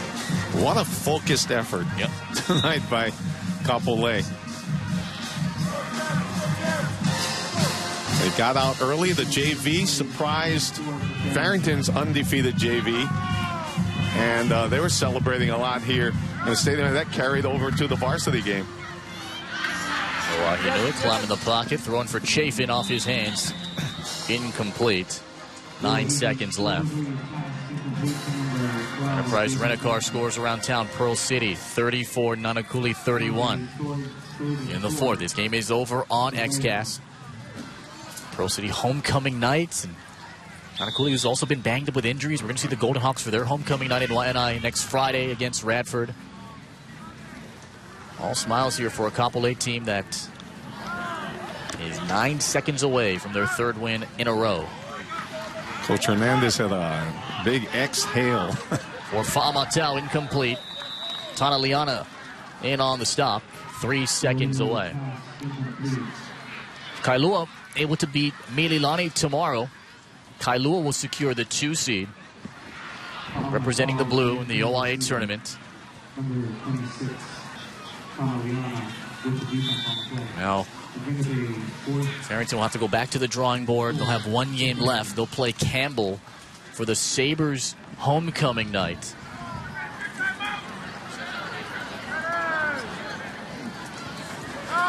Three seconds left. Final play of the game. And Wahinui throws sideline. This is caught for TJ Tautolo. Tautolo will be stopped right there. And for the first time in school history, Kapolei has knocked off Farrington. And for his efforts, Coach Darren Hernandez gets the water Gatorade combination bath. 23-6 the final.